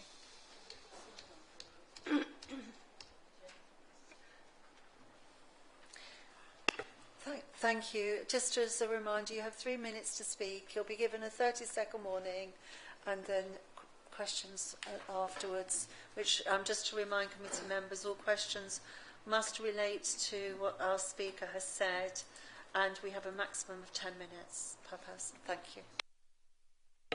Thank you very much. Thank you, first of all, the committee for being here. I know it's a holiday, I know it's a weekend. I've already pointed out to the planning department that it was very difficult. As long as you start again, that'd be good. 1, please. we will restart the clock. Thank you. Can you... it's a pity that's so far away. Never mind. Right, okay. I just wanted to say I'm so pleased that you could be here because it's been difficult. It's been difficult to get people from the public who are on holiday looking after their children, and it's been difficult for some of you to be here on the committee. So I really appreciate you being here because this is going to be a really difficult decision day. If you think about this deeply, it will not be easy. There are 3 alternatives for you, really.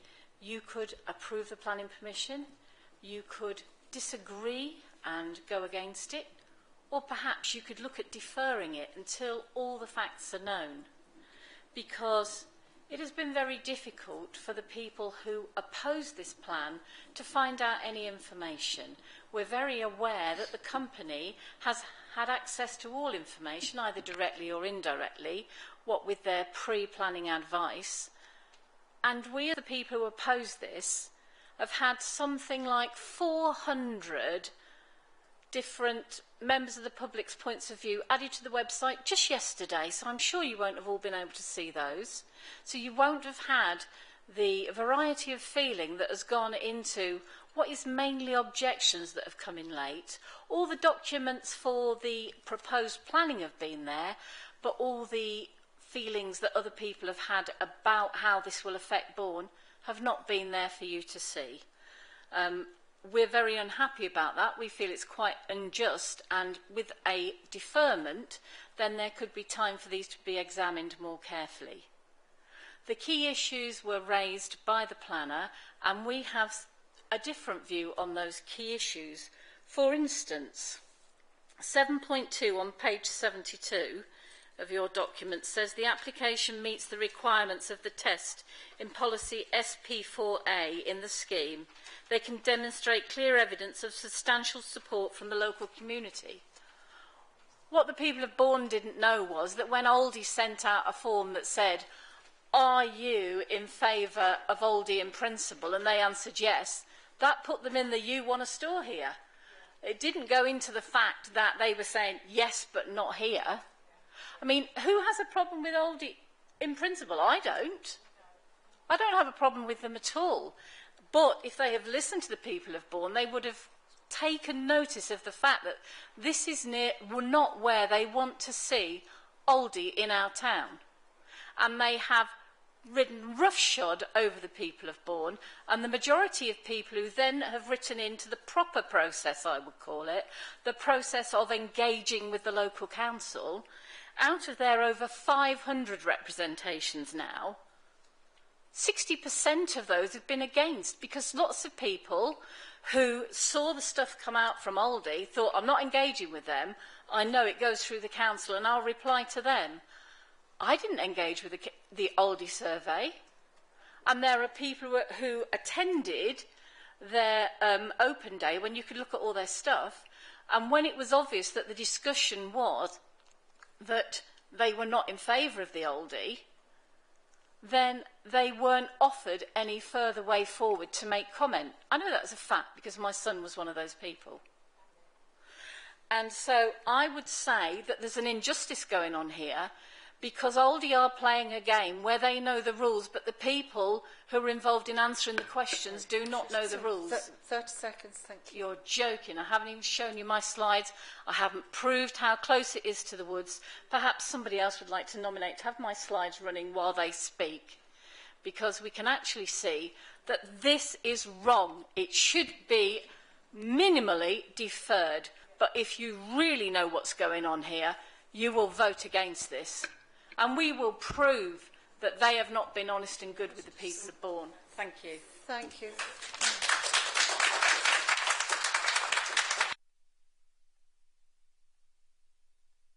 Would you like to stay for questions? Thank you. Does anybody want to ask any questions? Councillor Hirsch-Bisnell. Would it be possible for you to tell us, are you objecting to actual sites, or would you for it to be in different locations, or are you happy with the sites but probably not the layout?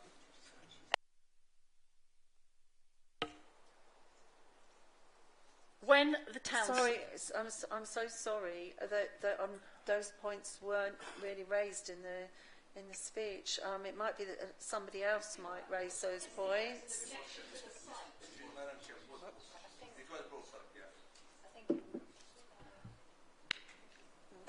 Yeah, because I think what happened was that the speech was mainly regarding the actual process that's been followed. We will let you have that one.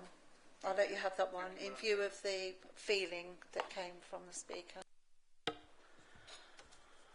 As you know from the last local plan, the Bourne Town Council, in conjunction with the neighbourhood plan, were asked to find the sites for further development. That has all been arranged and agreed in the east.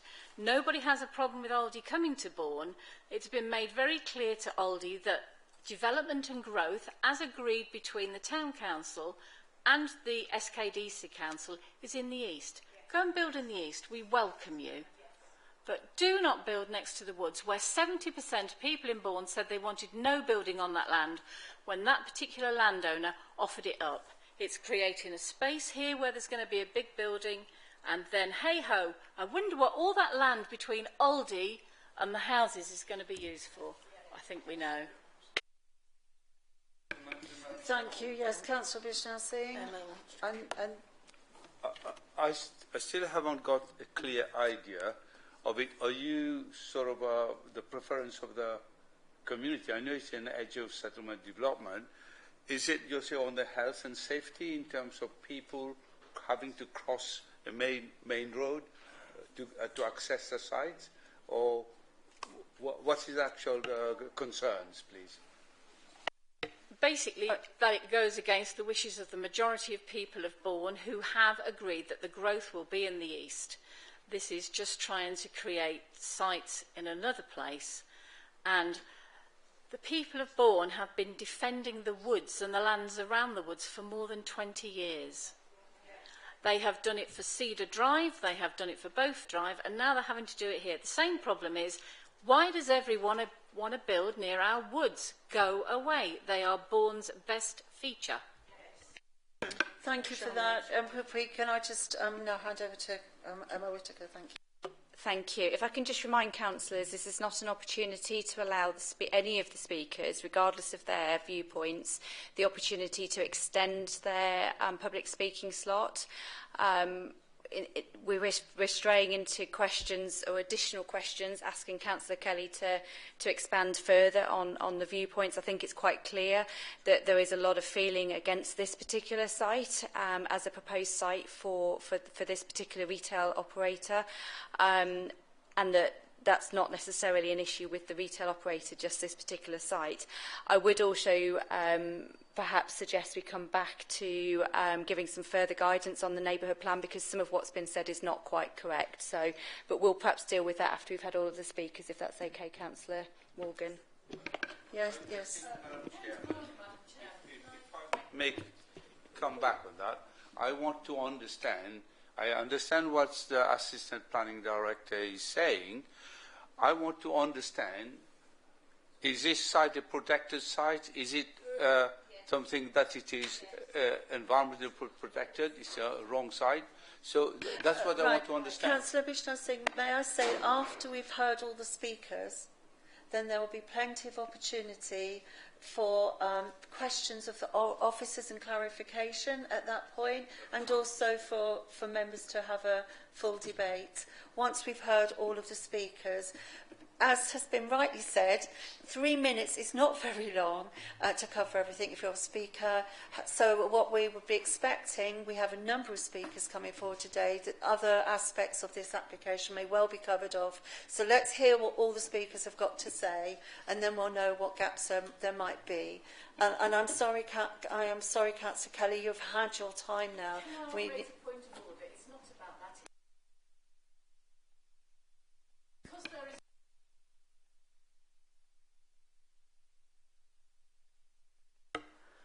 There are plenty of people who wanted to stand here and they wanted to talk about lots of things, and then you would have got lots of information. However, there was nobody who chose to stand here and support it from the public of Bourne. So in the interests of balance, we are very limited. We can have 2 members of the public to speak, and other people who wanted to speak can't, because apparently we must have as many for as against to be fair. What I will say is we have actually got in total 1, 2, 3, 4, 5, 6, 7 speakers overall, and we have got the agent for the applicant speaking too.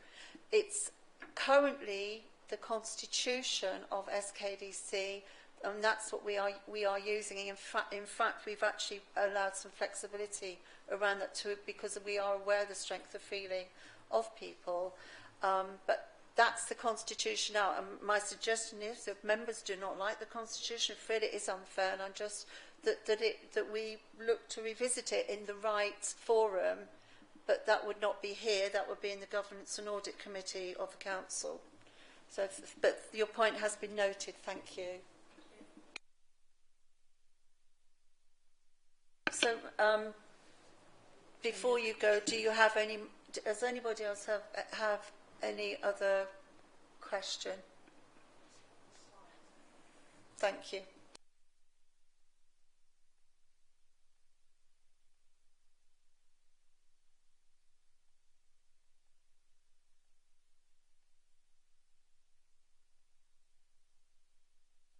If Councillor Helen Crawford would like to come forward now, District Councillor Helen Crawford, and you have 3 minutes, and you'll get a 30-second warning. Yeah, and do you have any slides as well that you need? No, I mean, if you could run all the slides that Anna had again, that would be great. And can I say, I will be speaking very fast, so pin your lug holes back.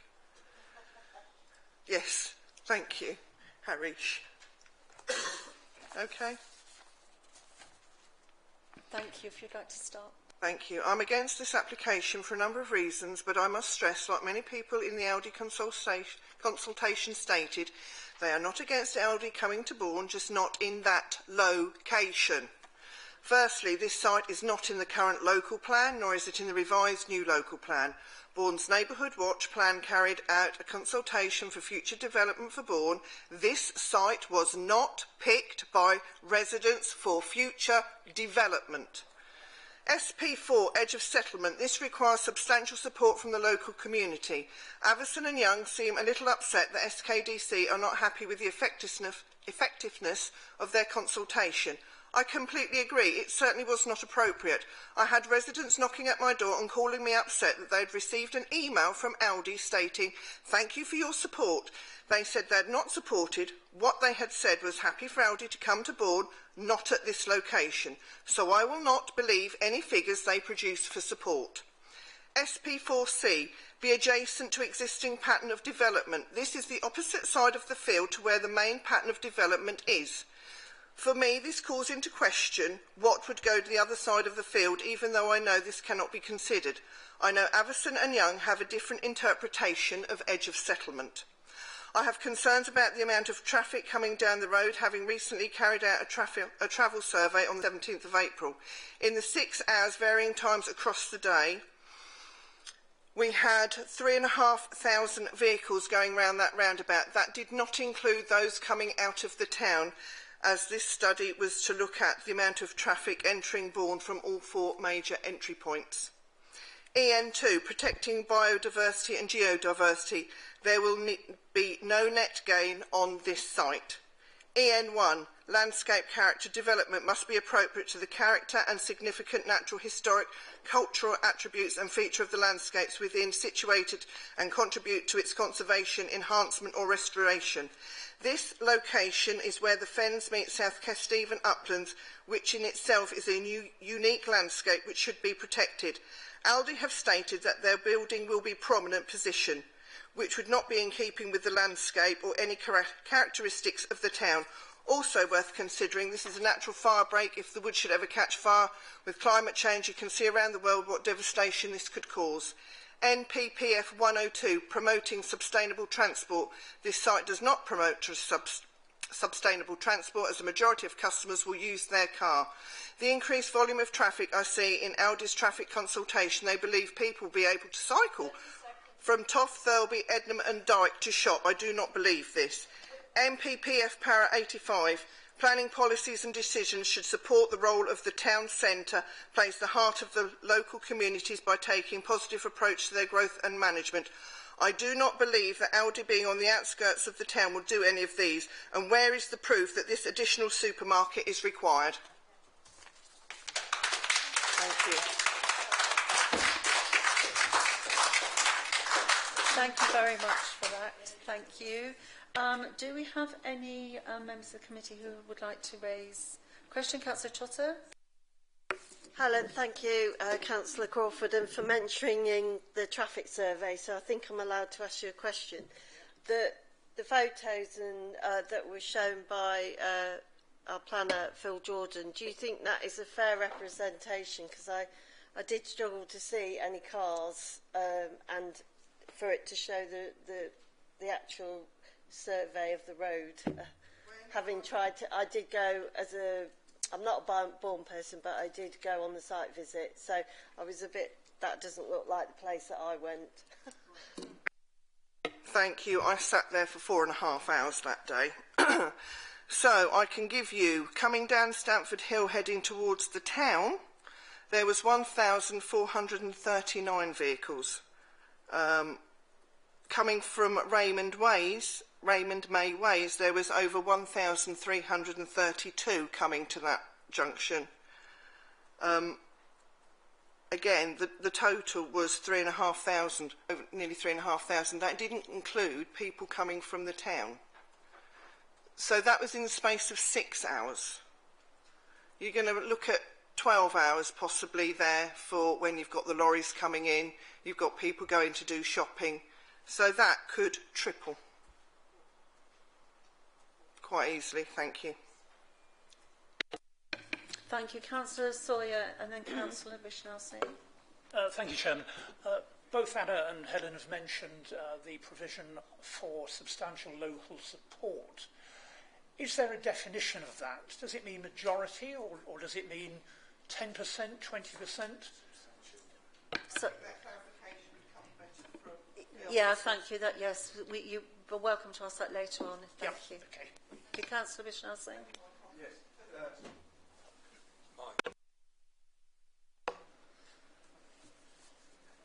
Thank you, Councillor Crawford.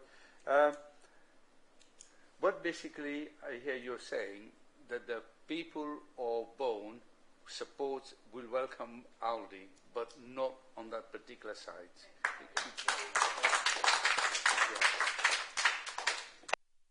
Correct. That's what we've been saying all along. That is not designated in the local plan, the future local plan, or in any future neighbourhood plan. That site has been discounted. There are other sites in the town. If they're not happy with them, that's their problem. We want to protect the woods. We want to protect the characteristic of the town. We want to protect the fenland coming and the South Kesteven uplands. You've only got, that is a unique characteristic of the area. You can't get it anywhere else. You've got to protect it because once it's gone, it's gone. And we want to protect the beautiful view that when you come down Stamford Hill, that is what you see. Not a McDonald's, not loads of houses, not loads of industrial, but beautiful, pristine woods. Thank you. Does anybody else have a question from the floor? I would like to ask a question. You raised a concern about the definition of the edge of settlement. Can you just expand on that for us, please? Well, for me, the edge of settlement would be what backs onto Fir Avenue, which is where all the houses are. This is the other side of a field where you're going against a footpath into the woods. So for me, it calls into question what's going to go the other side. And when people moan and, oh, I want the middle aisle of Aldi, when they can't get into schools because that's gone for housing, then they can think about what they wished for, because it's wrong. Edge of settlement should be what is adjacent to. That is not adjacent to. It is the other side. So if the other bit of the field comes in, it will be infill. Thank you. Do we have any more questions from the floor? No? Thank you very much. Thank you. If we may have our next speaker, please, Councillor Sue Woolley, District Councillor Sue Woolley. Thank you. And again, you have 3 minutes and 30-second warning. Thank you. Thank you, Chairman, and I too am going to speak fairly quickly. As well as a local SKDC councillor in a nearby village, I am the county councillor representing the area of Bourne where this application is proposed. A number of residents have asked me to make you aware of the concerns they have regarding this planning application, namely an Aldi supermarket sited off the A151 to the west of Bourne. One of the main objections is the perceived need for this site to be used, when it was only decided recently that nearby land reserved for light industrial use, S22-1240, onto which a supermarket could have been built, was deemed surplus to requirements, and it was agreed by SKDC that 48 properties could be built on S22-1240 instead. S22-1240 is barely 400 metres from this proposal, so how can requirements have changed so quickly? I'd also like to make you aware that the co-op built and run a supermarket 12 minutes walk due south from this proposed Aldi supermarket, 12 minutes walk. A further concern is the pedestrianised route from the major development known as Elsie Park, sited on the opposite side of the A151 to the proposed application. You will note at present the proposed S23-1177 sits within a 60-mile-an-hour zone, which some pedestrians would have to cross to access the supermarket. Further, the established housing development off Beach Avenue, which was completed over 40 years ago, has only ever accessed supermarkets further into the town of Bourne via a regular bus service along the A151. It is therefore difficult to understand the need for further supermarkets in this area of the town. I and most of the residents who have contacted me do not object to an Aldi supermarket coming to Bourne. In fact, I would positively welcome it for exactly the planning considerations already given by the applicants, namely employment and opportunities for local subcontractors during construction. There is significant amounts of land to the east of the town, and a site in this area is far more appropriate for a supermarket. Thank you.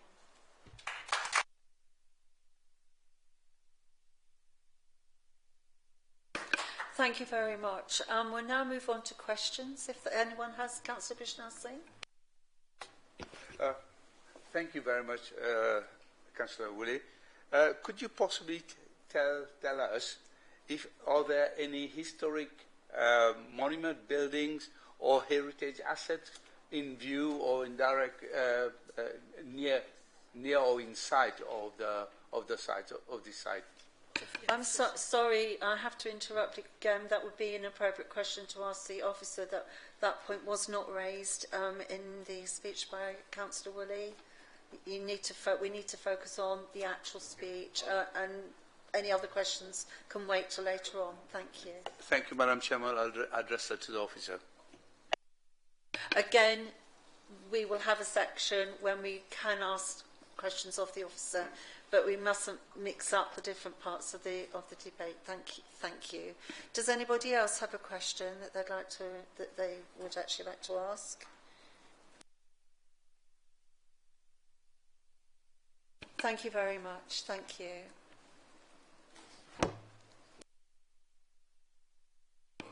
I understand we now have a statement from District Councillor Rees Baker, which will be read out by our Democratic Officer James Wellborn.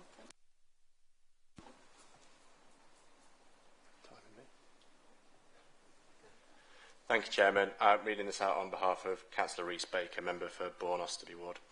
I stand before you today to express my strong opposition to the proposed Aldi development on the edge of Bourne Woods.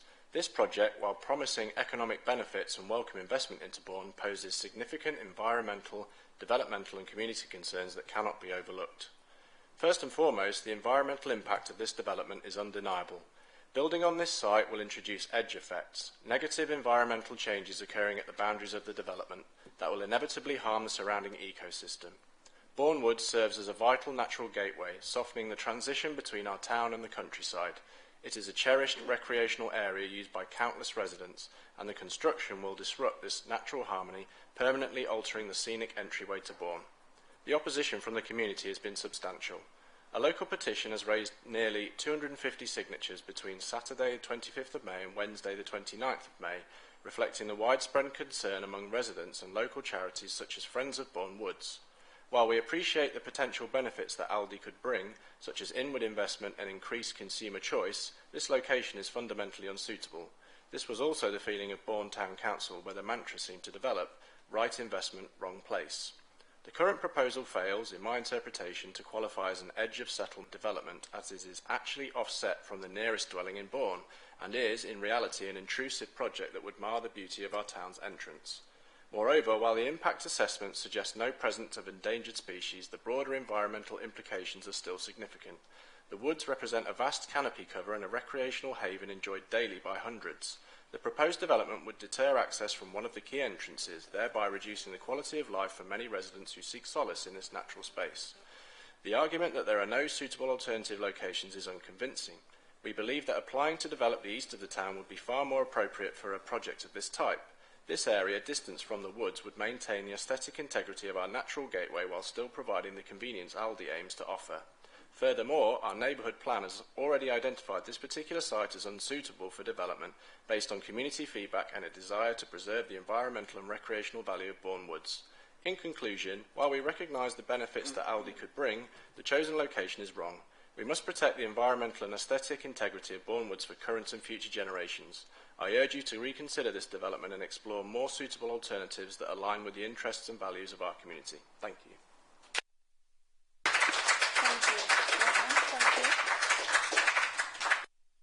Thank you very much for that. We won't have any questions because that was a statement that was read out. What we'd like to do now is move to a representative from Bourne Town Council. I understand that Councillor Nigel Evely will be speaking now. Thank you. And as a reminder, you have 3 minutes and 30-second warning. Thank you.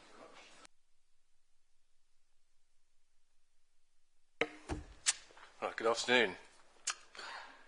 In the autumn of 2022, the Bourne Parish Neighbourhood Plan Steering Group carried out site assessment as part of the development of the neighbourhood plan.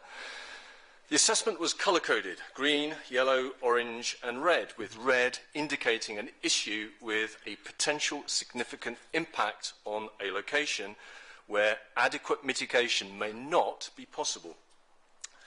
The proposed Aldi site was included in this assessment, and of the 9 sites assessed, it was the only one to receive any red flags. It had 2, one for biodiversity and one for key landscape views. The Bourne Parish Neighbourhood Plan Assessment went out to public consultation in September 2022.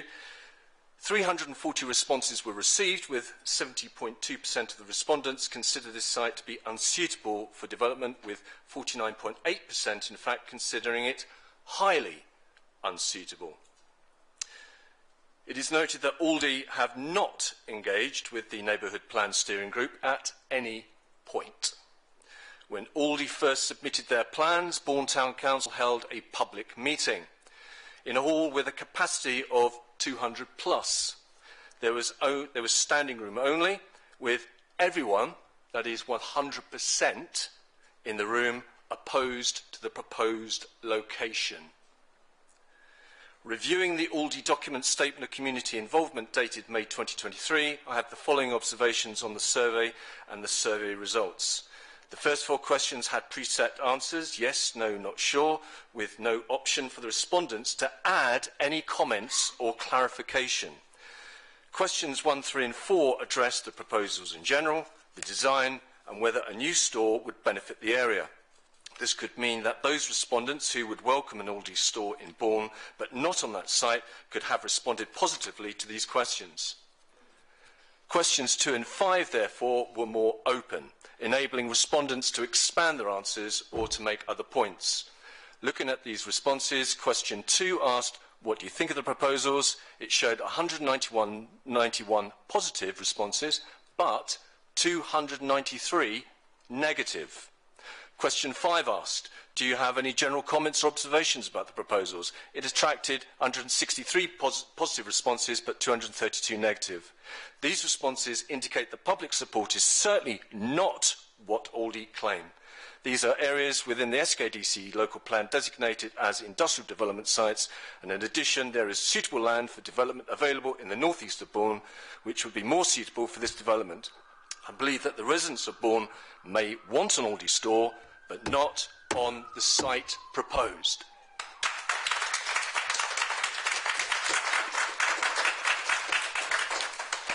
Thank you very much. Do you have any questions at all from the committee? No? Right, okay. Well, thank you very much. Thank you.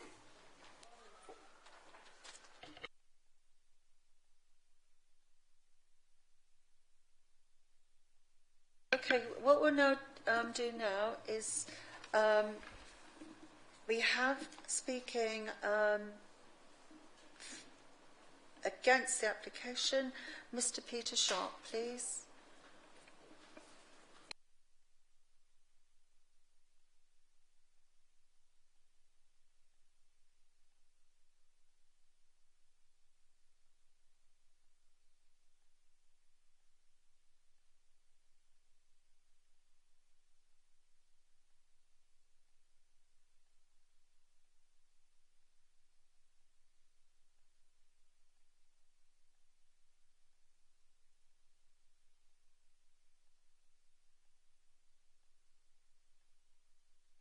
Thank you very much. I think perhaps that should have been on record. But you've now got 3 minutes and you'll get a 30-second warning. Thank you. Okay. What should be first and foremost in people's minds above everything else is that this is the most hated planning application to be put before the people of Bourne in the last 25 years. Audi cares nothing for Bourne. Its sole aim is to achieve market domination by fair means or foul, hopefully stamping out its rivals in the process. Their consultants, Avison Young, care nothing about Bourne either. Their sole aim is to profit from lucrative performance bonuses, and they aren't averse to employing all kinds of dubious chicanery in order to get them. So Audi has ignored Bourne for over 2 decades, but now think they can just stroll up late to the party and have a right to set themselves up on a protected green field, sitting high above the town, lording it over their rivals. Audi has made itself a pariah, exposing its true character as a predatory corporate bully. Can you please keep your comments based on material planning considerations? I thought that was relevant, but so EN1. These green fields, or the newt fields as we used to call them, are exactly the kind of location that the planning laws were designed to protect. They have stood as green pasture for beyond living memory.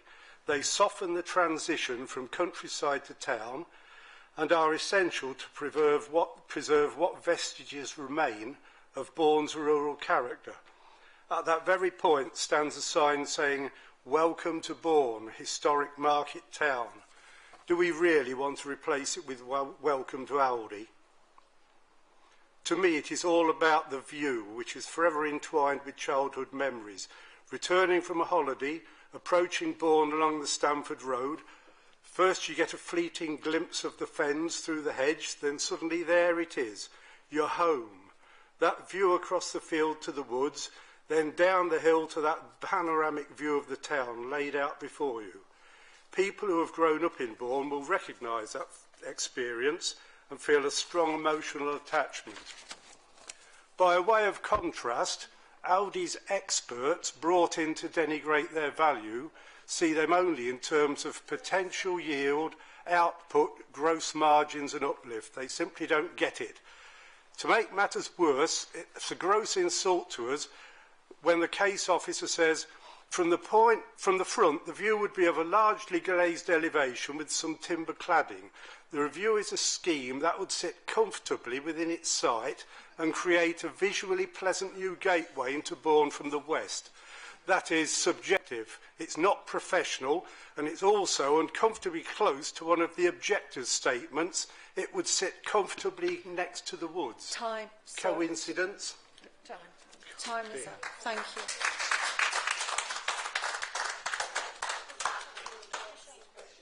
Sorry, but do you want to wait for... Thank you. Thank you very much. Can you please turn your mic off? Sorry, thank you very much. Do any of the committee members have any questions? No? Thank you very much.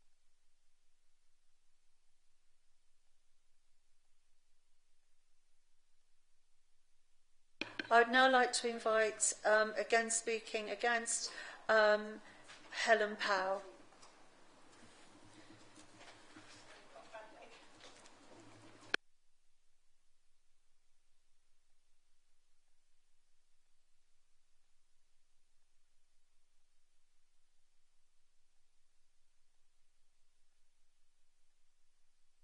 Thank you. You will have 3 minutes, and again you'll have a 30-second warning. Thank you. And just a reminder, you do have potential questions after, so please don't go dashing off. Thank you.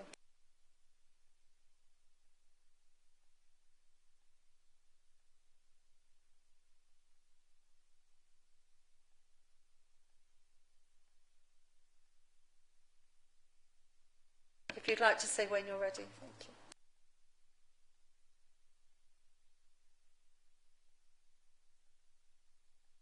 So, do you want to put your microphone on? Yes. Okay, good afternoon, I'm Helen, and I did fill in the Aldis paper survey. There's no mention of a site on there whatsoever, just whether I like the shop and would use it. Thank you all very much for allowing me to speak. And I was a previous chair of the Bourne Evolving Neighbourhood Plan. And when we first did the very first survey, there was 500 people responded to that neighbourhood plan with the forest, Kesteven Forest, Bourne Woods, at the top of the list to protect. I was also vice chair of the County Council Planning, and as you heard, I was a previous member of this committee. I strongly object to the Aldis choice of Greenfield site in a 60-mile-an-hour area of open green countryside, close to an ancient woodland with its protected wildflower borders, called ecologically a skirt. I have brought maps along to, well, I had brought maps along to substantiate my objections. They're all in envelopes over there because I couldn't hand them out before I spoke, so they're all for all the members over there. So the maps and everything are in there for you. The local plan, and my two objections are obviously the wildlife and the flooding risk.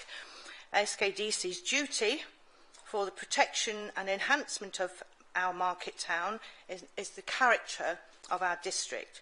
The statutory national and local designations of landscape features, including natural assets, local distinctiveness and sense of place. The dust pollution on a development of this side would be catastrophic to that forest because of the southwest winds, and the way the wind comes over the escarpment and down actually pummels everything into the gardens and houses of everything else. I spoke to the environment people in Nottingham about that ages ago.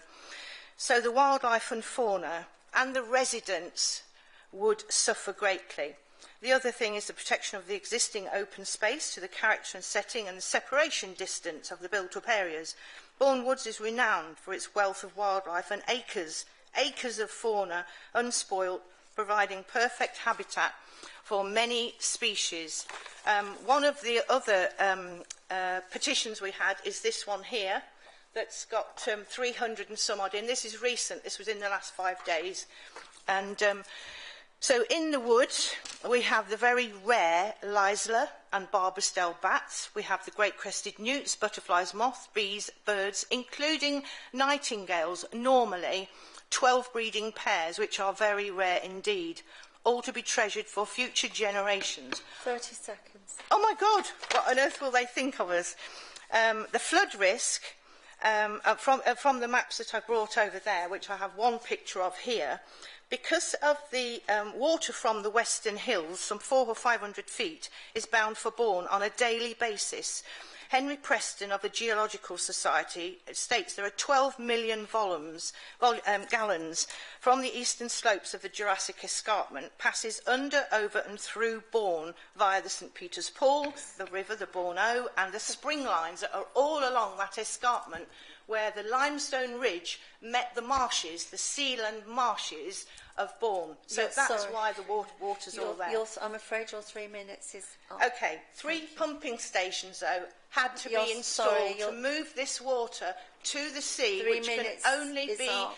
dispersed at low tide because the volume of water is too much. 12 million gallons a day. Thank you. That's the end. Thank you. Please do not run away. People may have more questions for you. Do any of the committee members have any questions they'd like to ask? No, thank you. As you raised the issue regarding flooding, can you just expand on that a little more? What your concerns are? The woodland has had so many trees. I haven't been able to ride a bike for 2 years because of operations, but I've been in there recently and was absolutely astounded at how much sedge grass is growing in water.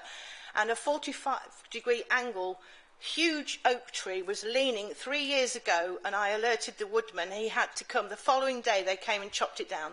The roots of a tree go out. They don't go down. They go out. And because it's sitting in water, in the storm, it just went almost to 45 degrees. After 45 degrees, they're down. So because of all the extra buildings that's going on in those other counties, they are covering up more and more land. We are getting more and more water down that escarpment, the purest water in England by the London inspectors. It's full of iron and potassium, and it was bottled years ago and sold all over the world. But it still comes through there.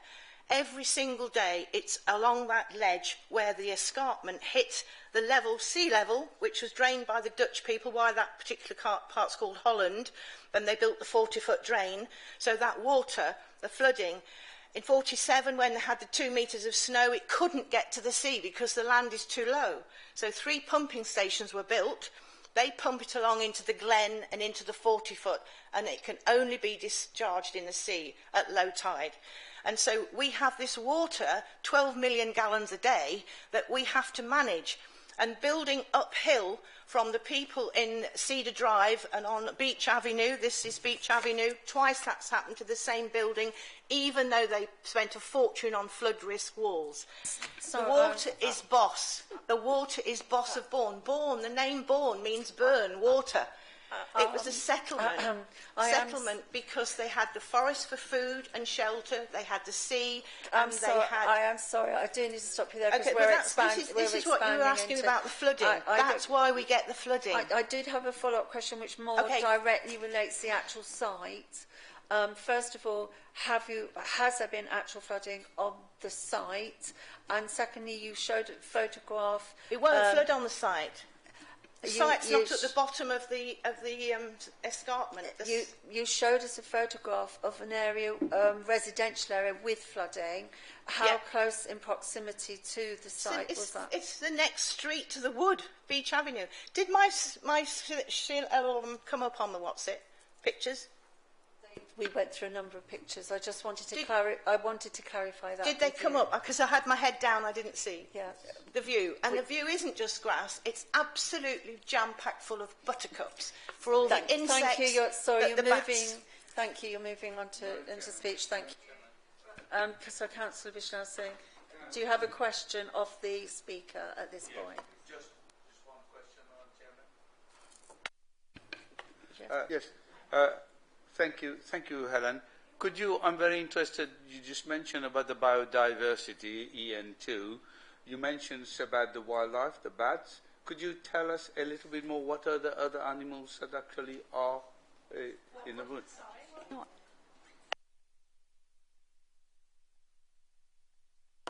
Other animals that are in the woods, yeah. Badgers, foxes, deers, everything. But the bats are the bats are the rarest things, and the nightingales, and we normally have 12 pairs of those. The bats are the Lisla and the Barbastelle, which are both the rarest, and they make their home in the wood. It is the most unique place. I'm sorry, thank you so much. I have to stop you. Yeah, it's okay. It's okay. Thank you. I think these points are actually covered in reports and elsewhere. But thank you very much, and we might well come through to them with the officers' questions. Yes. Thank you. Thank you.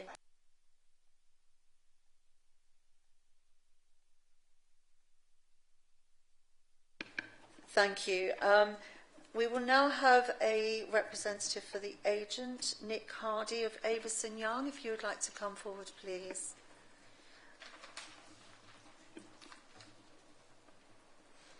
And as a reminder, you have 3 minutes with 30 seconds to go. Thank you. Reminder.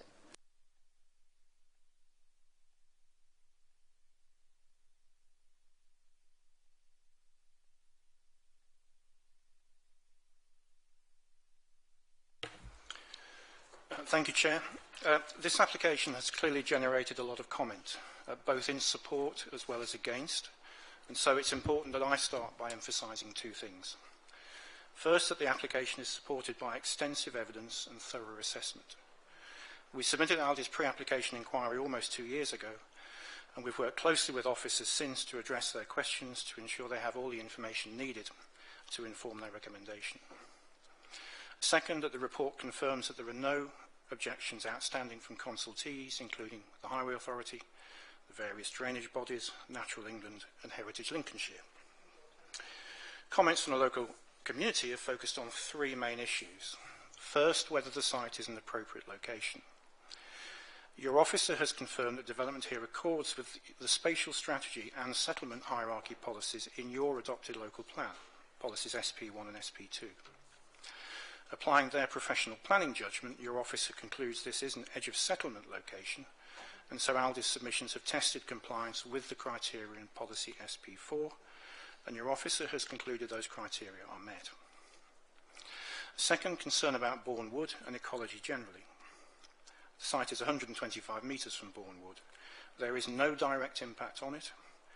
Any risk of indirect impact is avoided by the updated draft conditions. Mandatory BNG does not apply. Local plan policy EN2 requires mitigation where possible. It prefers but does not require that to be on site and does not require a 10% net gain. We have, however, met with the Wildlife Trust's Head of Conservation 4 times to agree what steps Aldi should take to address their objection on BNG. Aldi has followed their advice, has committed to mitigation, so that the application will deliver a 79% gain in hedgerow habitat on site and a 2% gain in area habitats to be delivered off-site and locally. The Head of Conservation confirmed during our discussions that the Trust would not maintain its objection given the mitigation proposed if secured by condition. On retail policy matters, Aldi's retail assessment has been reviewed by your retail advisor, who agrees there will be no significant adverse impact on the town centre and that the sequential test is met. And a range of material considerations weigh in favour of the recommendation, including enhanced consumer choice, an overall increase in biodiversity through on- and off-site mitigation, about 50 new jobs when the store is trading. The result of all of this is that your officer's report records a very, very thorough process. The recommendation is evidence-based, it's clear, and it isn't given on balance. I fully endorse the conclusion that the scheme is in accordance with your local plan and that there are no material considerations that would indicate that permission should not be required. Thank you. Thank you very much. I understand, Councillor Robbins, you wanted to ask a question. Thank you. Yeah, I've actually got a few. Do you want me to take them all or have somebody else have a go? I think if you want to go do one first, and then we'll work our way round to see, and then we'll come back to you, time permitting. We have 10 minutes overall for questions. Thank you. Thanks for your presentation. Just explain some of the things. Your site says that we have ambitious acquisition and development plans and prefer to purchase freehold town centre or edge of centre sites suitable for development in towns with a population of 15,000 or more. You've got 7 main criteria that you want to look at to build a site on. You failed on 5 of them, so I just want a, sort of a question really. So you say the site size needs to be 18 to 20,000 square feet. Yours is 14,000. Criteria is a main road, prominent main road frontage with good visibility and access. Yours is on a roundabout next to an ancient woodland. It says retail park, a minimum area of 18 to 20,000 square feet. Yours is again as above on ancient woodland. Your criteria again, town centre, either central or edge of centre location. Yours is where we would call open countryside. It's not infill, it's a settlement, it's almost open countryside. Locality minimum of 1.5 kilometres from an existing store. Yours is 0.48. So I'm so sorry. This is turning more into a statement than an actual question. No, it's just context for the question.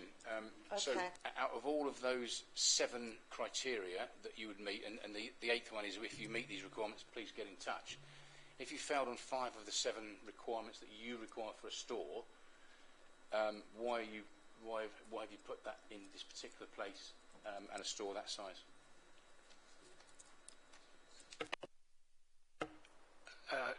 Chair, I'm assuming that the councillor is quoting from Aldi's corporate literature in relation to its site finding exercises, yes, and not something dealt with in my speech. So I'm not sure how I should respond. I can respond.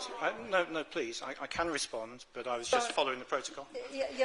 What I'd like to say to that is that in your speech you did refer to the fact that Aldi had done extensive work, consultation, and this was an appropriate site. So I do think, therefore, that this does warrant answering.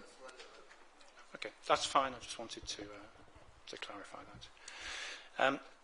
So Aldi has judged that this site would form an appropriate location for it to trade, and always in those cases, Aldi will then ask its advisors to judge whether or not that site is likely to be supported by the local planning authority in accordance with the policies of its local plan. That's the process that we followed here, and we tested whether or not this site would comply with the policies in the local plan through a pre-application discussion with your officers.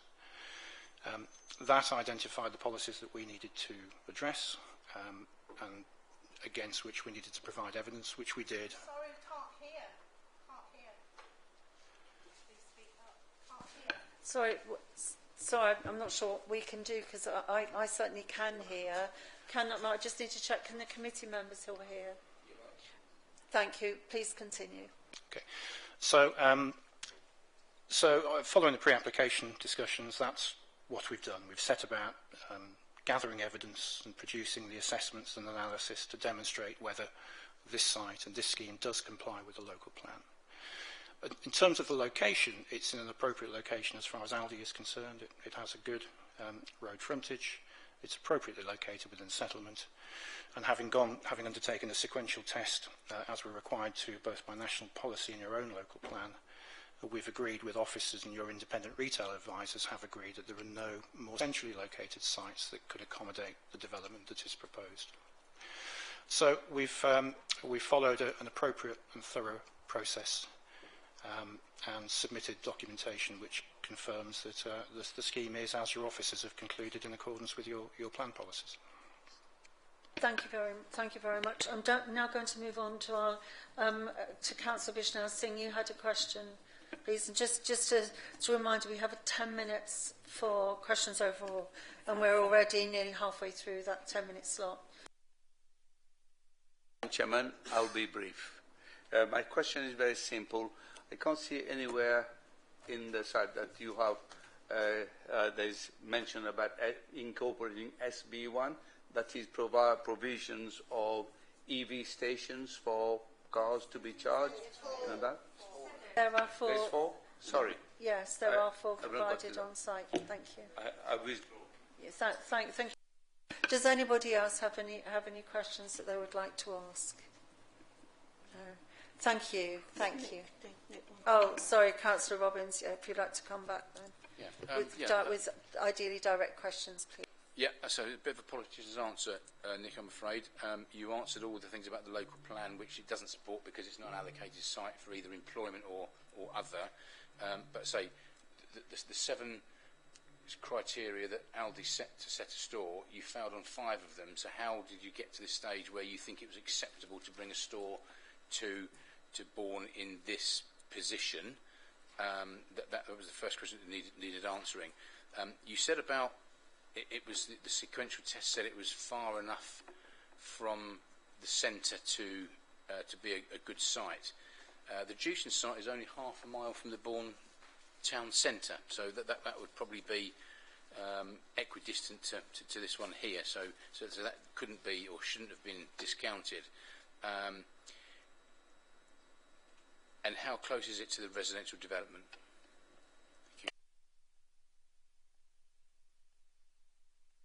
Okay, taking them perhaps not in order. The site isn't allocated for development, but a site doesn't have to be allocated for development to be considered to be appropriate for development if the general development management policies within the plan have been addressed and if the officers conclude that the criteria set out within those have been met. So that's how I would respond to that point. In relation to the sequential test operates on the basis that an applicant should look for more centrally located sites that are both suitable and available to accommodate the development that is proposed, adopting a flexible approach to layout. The Jewson site is closer to the town centre than the application site, but it is not suitable for the development that is proposed because of its size. Now, we were asked to look at that site during determination and provided Mr. Jordan with a note on that and using a feasibility plan to demonstrate that the site simply isn't large enough to accommodate anything close to the amount of land that's required to support the store and the car parking. That submission was then shared with Urban Agile, who are your council's independent retail advisors, and they agreed with our conclusion on that. That was the second question. Sorry, I think there might have been another in there.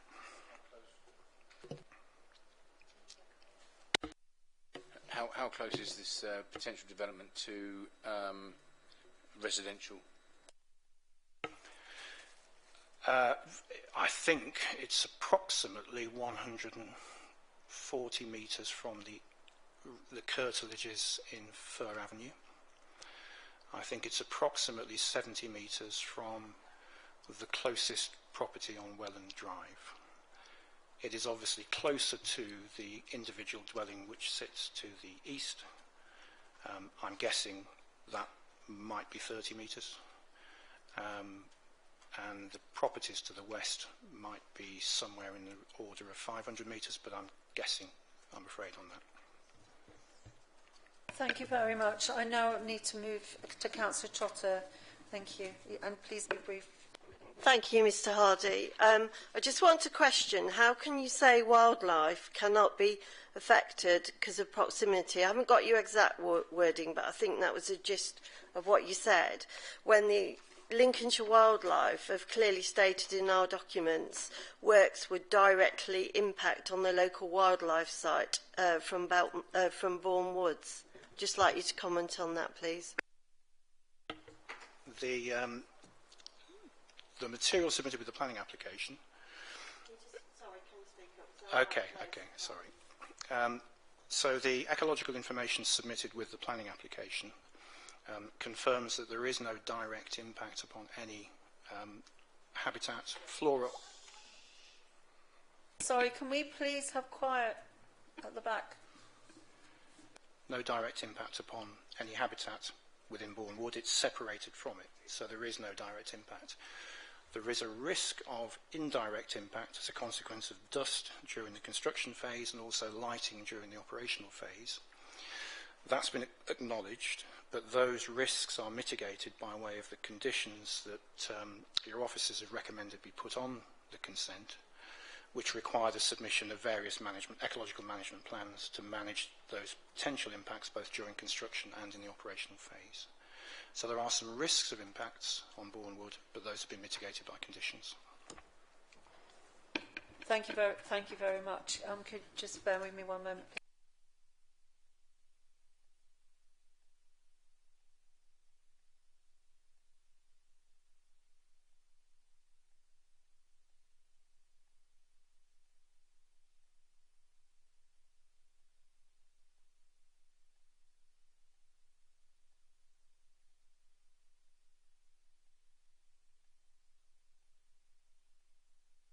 Thank you. Just to clarify, we've actually reached a 10-minute mark on the questions for our speaker. However, I'm very mindful of the balance overall, and we have only had one speaker representing Aldi today. So therefore, I will accept. I understand, Councillor Bird, you had a question.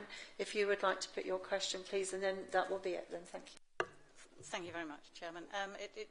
It's possibly already been covered a bit by Councillor Trotter, but I am concerned that what we're looking at is a development on what is currently a beautiful sort of meadow wildlife environment, and the planting there produces the environment for the insects that the birds and the bats are feeding on.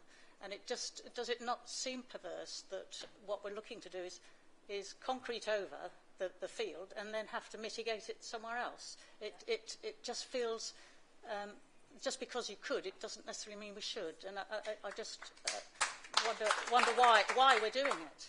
Thank you. Sorry, that did feel more like a statement than a question. Would you be happy to answer that comment? Yes, of course. Yep. I'm not going to comment whether it's perverse, but what I would say is that there is always a process to be followed, and the ecological assessment concludes that there is an impact upon habitat, and so the process allows then for that impact to be mitigated off-site. Whether that's considered to be perverse or not doesn't really matter. There is a process, an accepted process, which is followed in these instances, which is why we've had extensive discussions with Lincolnshire Wildlife Trust and taken their guidance as to the most appropriate way of mitigating that impact on sites locally within South Kesteven. Thank you very much. Thank you. Thank you for your time.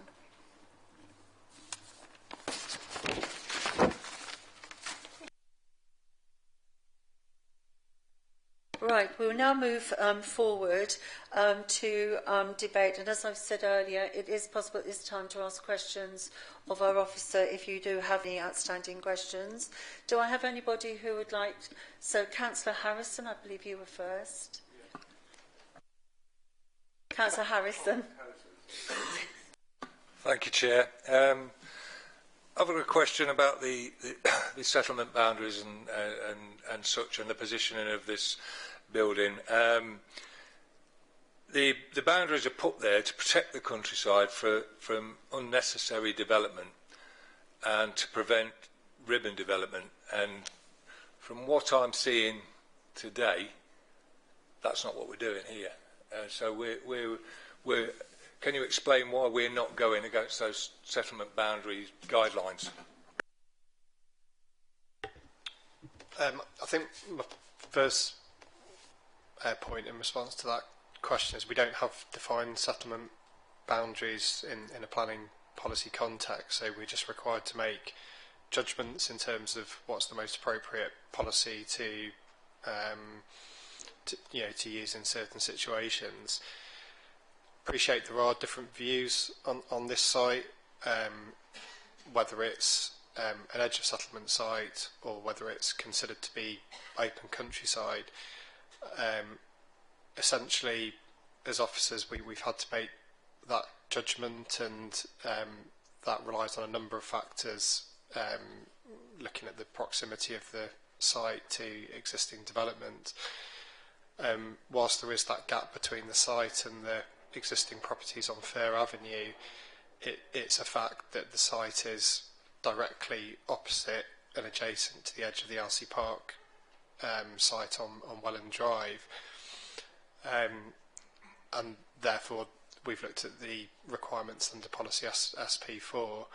Within that policy, there then are criteria around, is the development appropriate for that particular location, and that relies us to look at the surrounding context, the proposal itself, and then make an assessment of whether the proposals would be acceptable.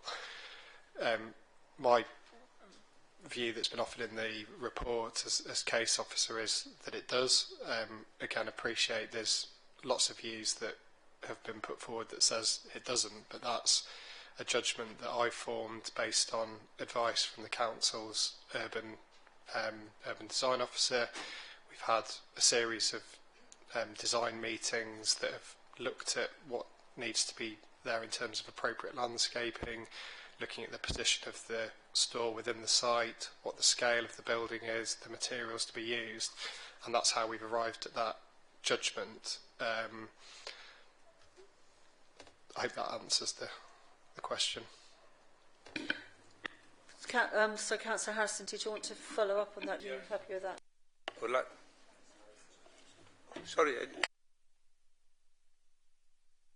Sorry, Councillor Harrison, you've indicated. Thank you. Yeah, sorry. So my next question was a totally different question, and it was about the fire risk boundaries. So I'm not sure on the regulations on that, but when I'm having a look there, if there is, or when I've had a quick internet search there, fire regulation boundaries say when there's a development like that, there should be an access road that goes all the way around the outside of that to allow for fire vehicles to get in and access that. It doesn't appear we've got that on there. Does that hamper this at all in any way? Again, a couple of points in response to that.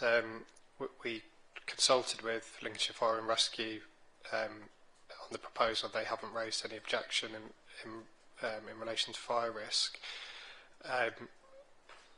It set out in the additional items paper the main requirements for adhering to fire safety are secured or would be secured through building regulations, which is separate to the planning process. What we need to do in planning terms is satisfy ourselves that those building regulations could be met based on the site and the layout. The access road in provides adequate access for fire vehicles to attend the site if necessary. Even if that weren't to be the case, which we do get sometimes with more rural developments like barn conversions, that there could be a requirement for sprinkler systems and that type of fire fighting means. I think the third thing then is just the proximity to the woods. It still retains 125 metres, so I don't think there's any sort of an acceptable fire break there between what would be the proposed development and the edge of the woods itself.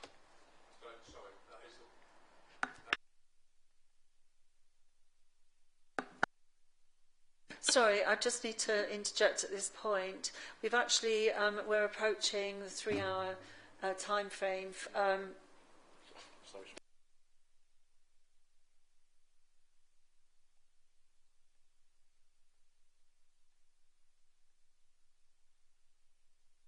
Yeah, sorry. We're going over the we will be definitely approaching the 3-hour time limit. So I just wanted to ask members for your permission to extend. I'm mindful that we actually still have, after this application, 2 more applications to be heard, and ideally want to get through those today as well. So rather than do bits at a time, I'm going to ask if members are happy to go to a maximum time of 5:15.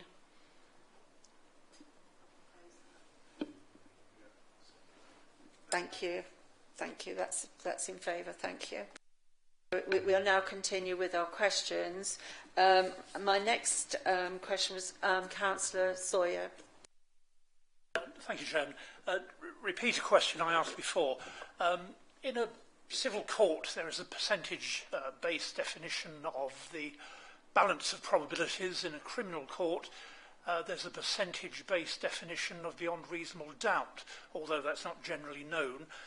Is there a percentage-based definition of, and I'll quote, clear evidence of substantial support from the local community? Sorry, can you do your microphone, please? Oh. The short answer is no. The slightly longer answer, which I've thought about a lot and grappled with in the assessment of this application, is fundamentally we're being asked, in the context of substantial community support, does the proposal accord with the requirements of Local Plan Policy SP4A? There's two real limbs to that policy. One is, and it is very clear within the policy, that the evidential requirement of that is at the point of submission, and it's through an appropriate and proportionate pre-application consultation exercise.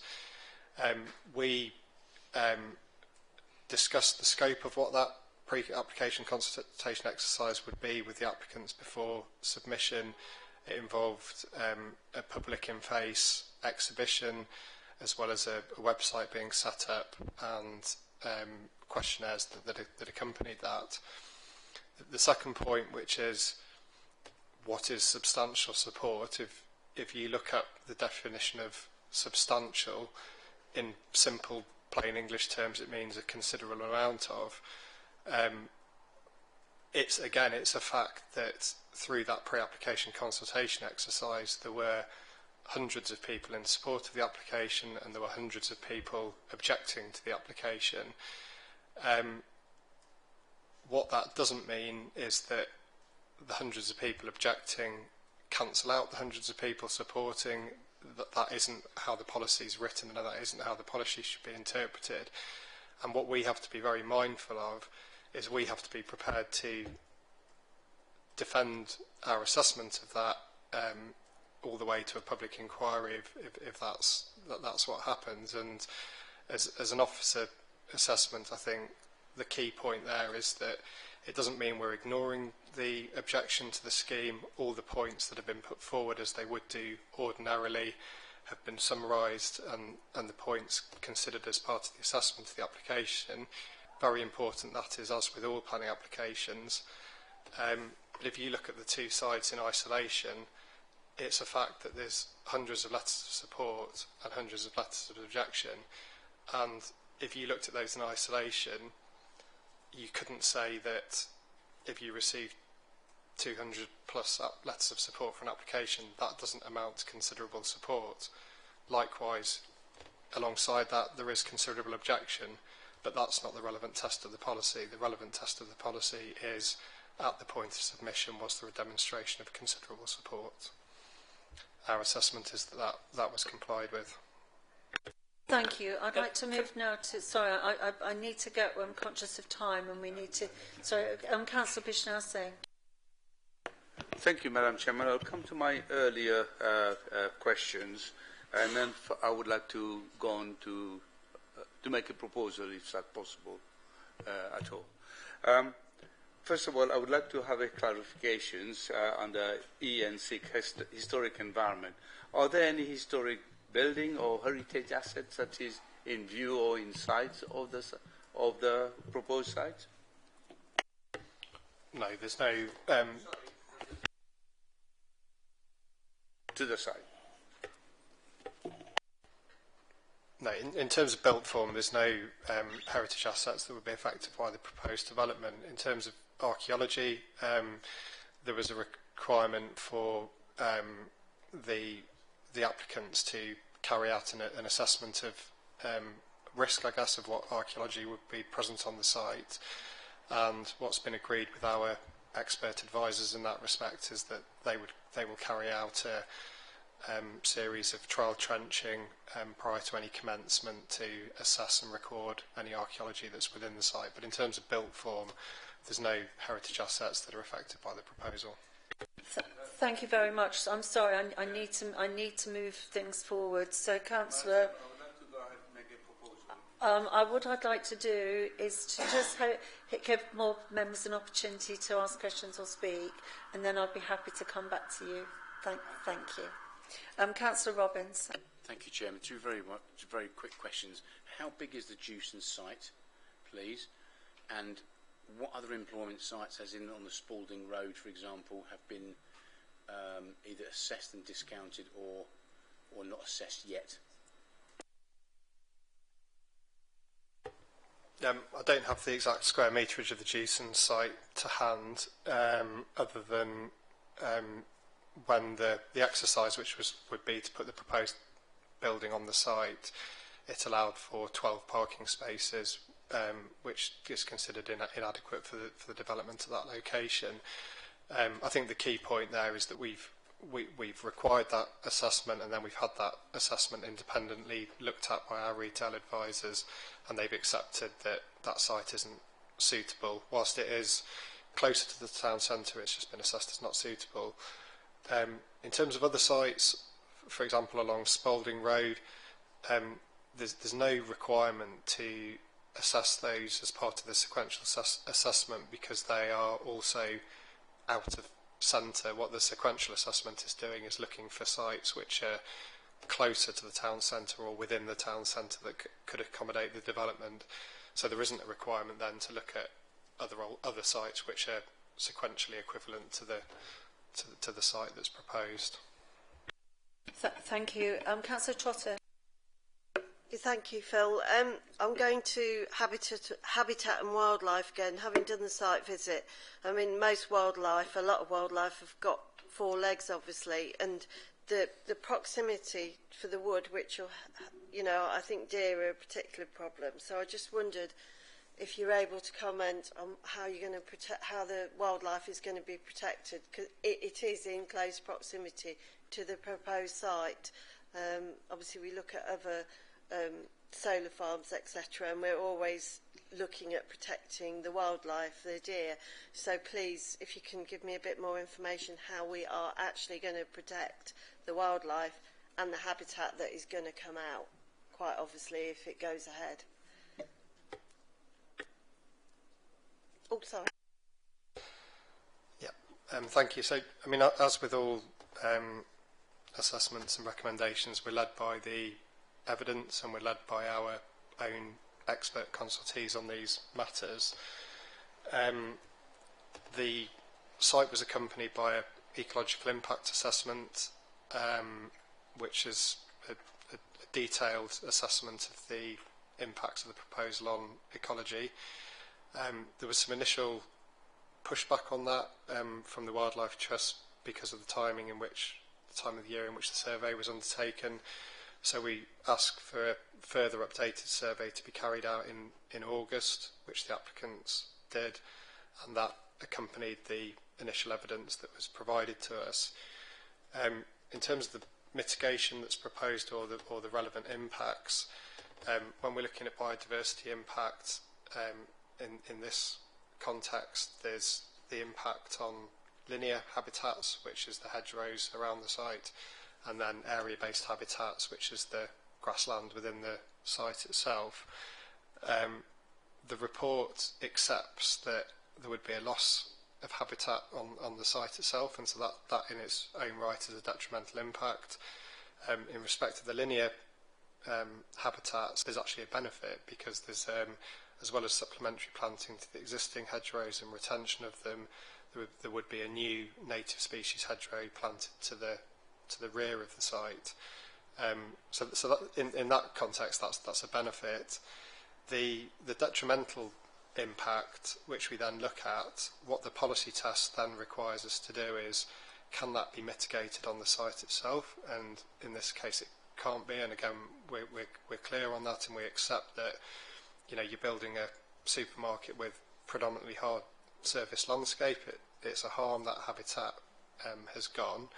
And what the policy test then gets to is a need for that to be compensated. So one of the conditions requires those habitat areas that are lost on site to then be compensated off site. And I think, again, as has already been said on that point, whilst members, residents appreciate that might not seem satisfactory or might not like that, that's what the policy says we need to follow. And so in that sense, the compensation requires the harm to biodiversity on site to be policy compliant if it's compensated off site. The other conditions, which I can just go through very quickly, a lot of the risk to the woodland would be through the construction phase, and so recommended condition 5 in the additional items paper was updated following further discussions with Lincolnshire Wildlife Trust to explicitly require that to be a construction and environmental management plan, and there's specific criteria in there to consider waste management arrangements during construction, as well as any risks or any impacts that might occur from noise, dust and lighting.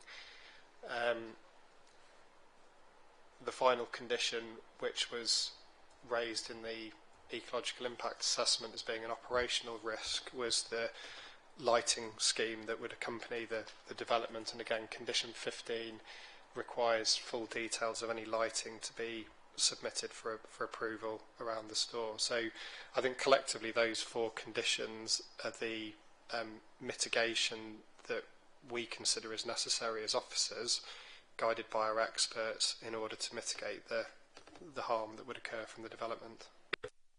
Madam Chairman, I've just got a very quick question about what Phil spoke about. I will be really brief. Yeah, thank you. What I'd like to do also is to remind members that in this particular, it's not just questioning the officers now, we need to actually move into debate. Okay. It's turning into just a question session, so... I'll go into debate. Thank you. So, would you like to speak in that case, Councillor? Yeah, as you probably picked up, I'm really worried about the wildlife and loss of agricultural land. I know that they say that SK Tree Officer says that he's happy. They're going to replant trees and hedges, and they'll grow up, etc. But what really troubles me is what's going to happen to the wildlife in between time. So you've got beautiful hedgerows, seen firsthand, you've got beautiful woodland, you've got beautiful wildlife. I think the buttercups were mentioned. When Aldi is coming in and building, what is going to happen to the wildlife? They're going to rip out the hedges, they're going to rip out the trees, etc. So the wildlife will have nowhere to go, and that's what really, really troubles me a lot, and did from the minute I walked to that site. Obviously, I've listened to all the discussions, but obviously the local concern as well is a huge issue. But I get that it has to stick to the planning issues. To me, it's open countryside. It's getting rid of all that's what we should have in the countryside. So, thank you. Councillor Mills. Yes, thank you. Well, I've listened with great interest this afternoon, and seemingly everybody wants an Aldi, don't they? And the big issue seems to be, yes, an Aldi, but not on this site. Maybe that explains the more popular support that appeared at the submission point, and might be there was ignorance of the planning implications at the outset. Does that suggest there is a problem with the pre-submission consultation required by the policy? I think this needs to be debated. And however, as planning is about land use, and an Aldi may or may not use the site if permitted, this is giving permission for a retail store. And we have had other examples of this happening. So the fundamental principle I think we ought to debate today is this the right site? Is this the right place? And I'd also like to ask, has the correct spatial policy been used? Notwithstanding, and I'm going to be rather contentious here, saying a robotic tick box aggregation of policy positives, excuse me, Phil, is the basic premise flawed, which undermines the flummery of all this submission? Because we've all got terribly involved in all the detail. So I'd like to ask and debate, why is SP4 being used? The report outlines it's adjacent to development, which actually is on the other side of the road. So is this site on the wrong side of the road and not integrated within Elsie Park or town centre? And why was SP5 open countryside not more appropriate? And particularly taking into account the character and sporadic nature of the development on the north side of the road and the very important context of the wider habitat zone of Bourne Woods, which has been identified by Lincolnshire Wildlife Trust. There was an employment site which would have suited this development, given away to housing at a further roundabout. Well, that's happened, and I suppose we can all ask why, but it has happened. And of course there is a co-op serving Elsie Park. The habitat unit loss is unique to the local circumstances surrounding Bourne Wood. And I think we should debate, should this be protected and the land left undeveloped? To offer off-site compensation units is no use at all to mitigate the significant loss. But if we had gone for SP5, we'd have had to have proved a need to use this site in open countryside, and that would not have happened. So we've have we gone off on the wrong circuit? So these are things I think we ought to debate. I think it's not fair to ask that we debate that and see what we all think. I think using this site, it was touched on, it has got gaps. It is, to me, open countryside, and there is precedent for infill, and I think that was an important point made. Not that I suppose we can consider that at the moment. I was also impressed by the unique character of the upland area meeting the fens, protect that. It's obviously important to the residents of Bourne. And is this development actually needed? There are 3 other supermarkets in Bourne and a co-op. So there are quite a lot of discussion here. I'm not sure if we're going to have time to debate it. And I'm sure I'll be put in my box, so to speak. But I do think that it's important that we do look at it all very, very carefully. Well, I'll just say that for now. Thank you. Yeah. You can. I'm sorry, you're not you. I'm sorry. No, I'm sorry. We can't. Sorry, we can't take submissions from the floor. I'd actually like to say something as well. I'm very mindful. Actually, our officers have actually had quite a lot of time to respond to questions. You're welcome to chip in after. What concerns? I have a concern regarding this application as well. I would say I'm actually a Grantham councillor. So I came in completely open-minded with regards to the site. One of the things I feel has not been explored by any means is the visual impact of an Aldi on that site, which would totally block the view from the highway of the Bourne Wood setting. Not only is there the actual direct impact on the ecology on the site itself, which I understand could be mitigated against technically, but actually its importance is highlighted within the environmental impact assessment. It's also picked up by the Bourne Woodlands Forest Plan, which is the Forestry England plan for Bourne Woods, which actually gives a very detailed assessment of the ecology on the site. Going back to the reasons why I think the visual impact is also important, I'd like to go back to that plan. That plan actually has a map on it, and it actually highlights that very edge of Bourne Wood directly behind the Aldi site as being a visually sensitive boundary for the wood. Now, it does strike me we didn't actually consult the one body responsible for woodlands. We looked at, but I understand why we went to the Lincolnshire Wildlife Trust instead. But actually, given it is an ancient woodland, we're not talking about an ordinary field on the edge of settlement, if we do accept that argument, we're talking about a field with directly impacting on visually the character and area to an ancient wood. Ancient, what does that actually mean? We're talking thousands of years. We're not talking a few hundred potentially. So I do think it's special. People have said it's special. I think it is special, and that character does need to be protected.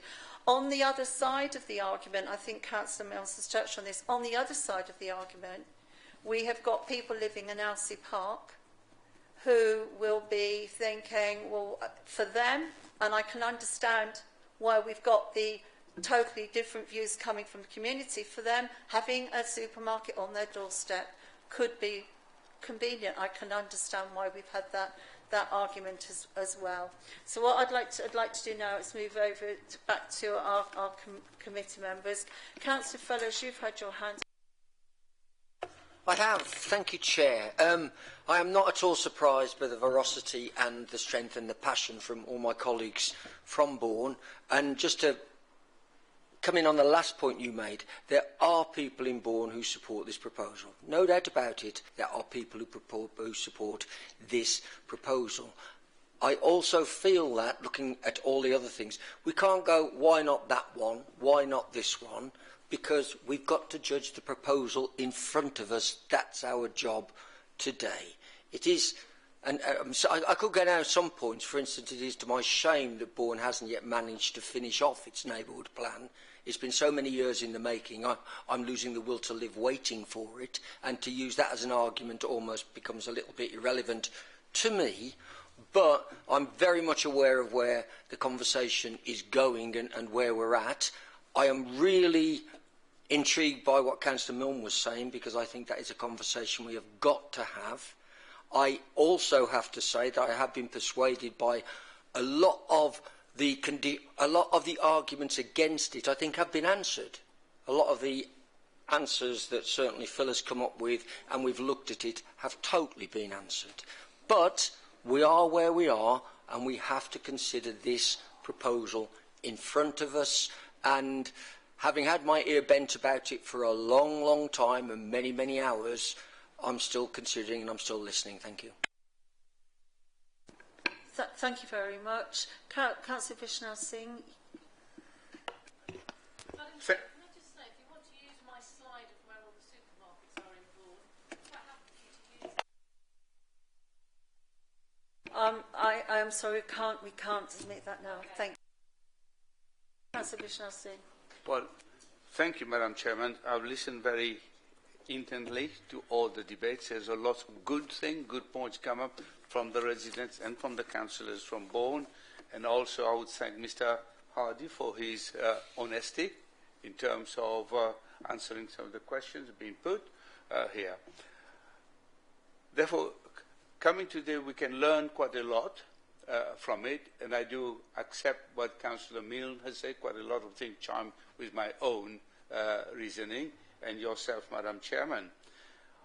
I am minded to actually make a proposal for not going with the officer's recommendations on the things that on EN2 on biodiversity, and it's building on a greenfield site as well. SP4, it hasn't got substantial support for this particular site, but they will have, for the other 5 sites that Mr. Hardy has mentioned that they have looked, they may have full support of the whole Bourne residents and Bourne Town Council. And I think this site, that's a pristine site, is a site that is of high importance, especially in biodiversity and geodiversity itself, to keep it pristine. I would really, my proposal is that we go against recommendations, officers' recommendations from that, and I hope under the following thing, SP4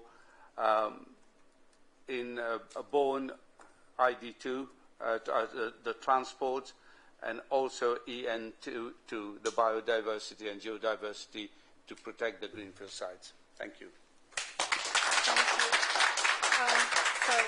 So before we progress, I would need a seconder for that proposal, and I understand our Officer Emma would like to speak too. So, Councillor Robbins, are you seconding that proposal? We will go around further with debate, but I'm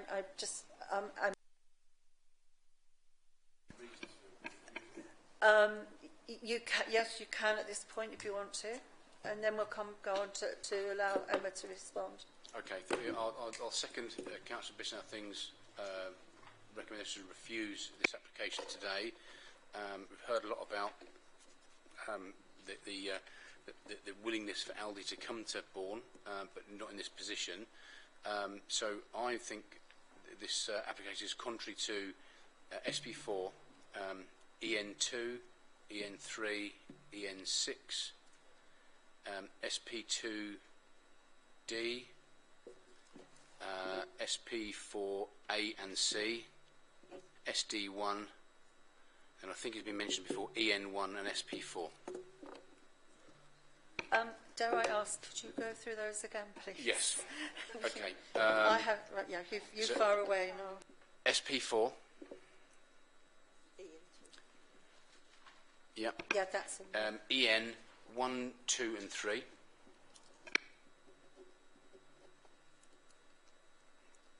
Thank you. EN6. Thank you. SP4A and C.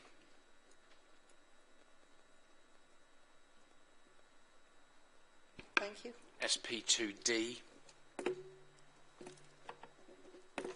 and SD1. Thank you. I'll just recap. So SP4A and C, DE1, EM1, 2 and 3, EN6, SD1, SP2D. SP2, SP2D, SP4A and C, yeah, SP2D, yeah. Yes, thank you. Would you like to respond, Emma? Thank you. Thank you very much. I don't know if councillors have attended planning appeals recently, but I would perhaps suggest you do. It's not a case of just reeling off a list of policies and going, there you go, inspector. It's contrary. You have to substantiate them and then explain why they are supported by those policies. So we've had a motion that's been proposed and seconded. I am going to come back to that and make you work a little bit harder in a second. And then, Councillor Robbins, you've suggested some additional potential reasons. They would need to also be agreed by Councillor Bushnell-Singh as well, because there's already been a substantial motion on the table. So you'd have to... I think it's probably best if I finish first and then we can do the formalities. As I said, it's not just a case of reeling off every policy in the plan and saying I think it's contrary to all of these policies. What's the actual harm? I think I do need to address a number of key points that I've heard throughout the course of the day. So there's been some comments about the neighbourhood plan and some sites and some site preferences that the neighbourhood plan group have been working on. I'm going to have to ask you to disregard all of that because the neighbourhood plan has no weight. There is no neighbourhood plan. The work that they've been doing to look at site selection has been in relation to housing and housing only. It is not retail. I've seen the latest site assessment. This site is part of one of the sites that was considered, and it was a much larger site that was being considered for housing for around 250 homes. It is correct that ecology was flagged as an area of concern, but it was also correct in those comments that mitigation such as creating a buffer zone may well address the ecological concerns. So that tells you that ecology is not necessarily a total barrier to that site coming forward. But irrespective of that, that work was around providing housing, because when this council was in the process of preparing its current local plan and we consulted on that plan, as we correctly have to do, the people of Bourne indicated that they were working on a neighbourhood plan and they would like to develop that, and they would like to have some say in the allocation of the remaining 100 houses that we need to find in the Bourne area. So we've got a policy in the local plan that allows for that to happen, and it allows for that, that piece of work to happen so that the neighbourhood plan can support the local plan that it becomes part of the development plan when adopted. But it can support that process. Sadly, we're going through our local plan review and we're going to go out to consultation on our pre-submission later in the year, and we still don't have the neighbourhood plan. So the current proposal in the Regulation 18 document is to remove that policy, but we're working with the neighbourhood plan to pick up some of that work and to hopefully include that information within our assessments. But I'm only telling you all of this to put it into context and into background, because the reality is all of that information that you heard is not relevant to this application. What is relevant is that you have got a local plan policy, and if you go back to your training, if you remember very clearly, it's your plan, it's adopted by this council. If you don't agree with that plan, then I'm afraid the planning committee is not the place for you to be sitting. The local plan has to be written positively. It has to be written so that we can support development, speculatively development, when it comes forward, in the right place, in the right time, if it is meeting the objectives and the needs of the district. In this case, we have policy SP4. We have other policies, but we have SP4, which we've talked an awful lot about. It allows edge of settlement development, but it also has lots of other criteria that you must take into account. So I think one of the, and I forget now, I think Councillor Mill may have raised it, I think Councillor Morgan also raised it, and I have heard other comments, was a bit of concern about the impact of this in terms of its visual impact, whether it's intrusive in terms of this particular site and location of that gateway to Bourne, and also in terms of the backdrop to Bourne Wood.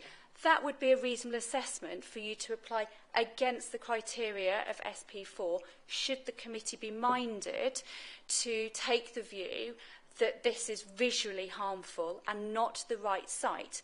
If you do that, you're going to have to consider the benefits of the scheme, because there are benefits of the scheme. There are economic and employment benefits that come with the development.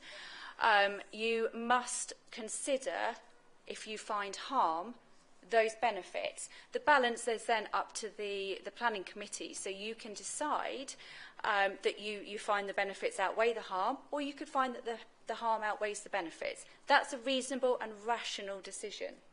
In terms of transport, I think, Councillor Bishnell-Singh, you mentioned ID2. We haven't really touched much on transport and why that may be an issue. I know that the speakers raised some concerns about this being a 60-mile-an-hour road and there being traffic, but county highways have been consulted and haven't raised any objections subject to conditions. So I'm not sure where the evidence is that this would be harmful. I understand the frustrations around the ecology and the potential impact, but we've heard that there's a buffer between the site, and we've heard that there's a good distance between the site and Bourne Woods. We've heard about protected species within Bourne Woods. We have consulted and we have given you the advice. I understand that there's frustrations around not all of the mitigations going to be on site, and perhaps we don't like that. But that's not the test here. The policy test and the legislative tests are that we should avoid, then we should mitigate, and then we can compensate. It might be the last in those orders, but it's not wrong to compensate for the harm.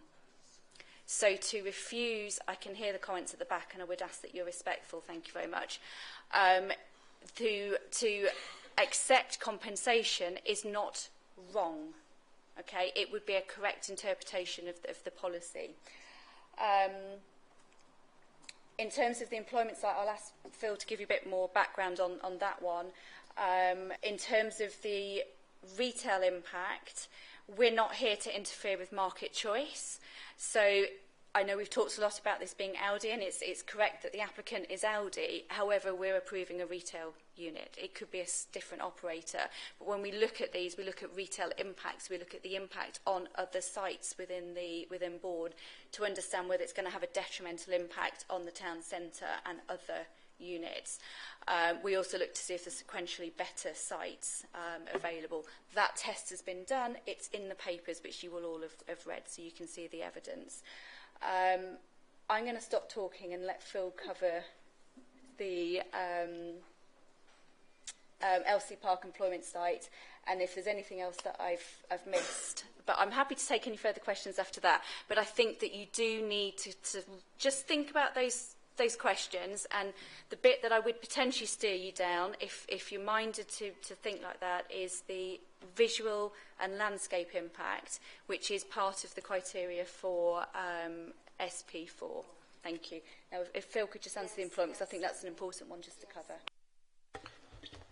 Yeah, so the site, LC Part 10B, that was an additional site we asked the applicants to have a look at as part of their sequential assessment.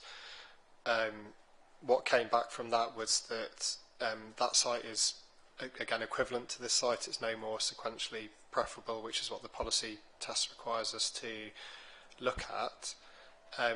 That's not to say an Aldi couldn't have worked on that site. It just means that in policy tests it doesn't make it any more preferable. In addition to that point, at the time when it was looked at the point of submission, that site was allocated for B uses in the plan. This is obviously a retail use, but subsequent and during the course of this application, this committee has granted permission for that site to be developed for now a residential use, and that development is under construction, so that site is no longer available. So on a number of points that, you know, there could have been a point in time, had Aldi chosen to go for that site, it could have been acceptable. This site was chosen instead, and we've had to assess the site on the merits of this site. But in any case, the point we end up now, that site is no longer available, and so has to be discounted. Thank you. Obviously listening to all of the arguments, could I just ask, first of all, Harish, given the points that were made, especially, for example, around highways and the findings of Lincolnshire County Council's Highways Department, notwithstanding, I know people have raised concerns, 60 mile an hour road there. Would you be willing to remove that objection? It seems to me what we're being told by our officers is if people are minded to refuse the application, what we need to do is come up with a smaller number of very relevant concerns that can't be subsequently mitigated against or argued against. So, for example, however we might feel about the ecology, the regulations, requirements, etc., have been pointed out by our speaker and our officers. There are other parts of legislation and regulation that we have to comply with, which actually would mean that they could be, in theory, mitigated against. So it seems that, as difficult it might be for some, that is a point that it seems we might need to drop. However, the visual impact on the ancient woodland, the character, if we look at DE1, for example, our local plan requires development to be of high design, but it must make a positive contribution to the local distinctiveness, vernacular and character of the area. And proposals should reinforce local identity and not have an adverse impact on the street scene, settlement pattern or landscape.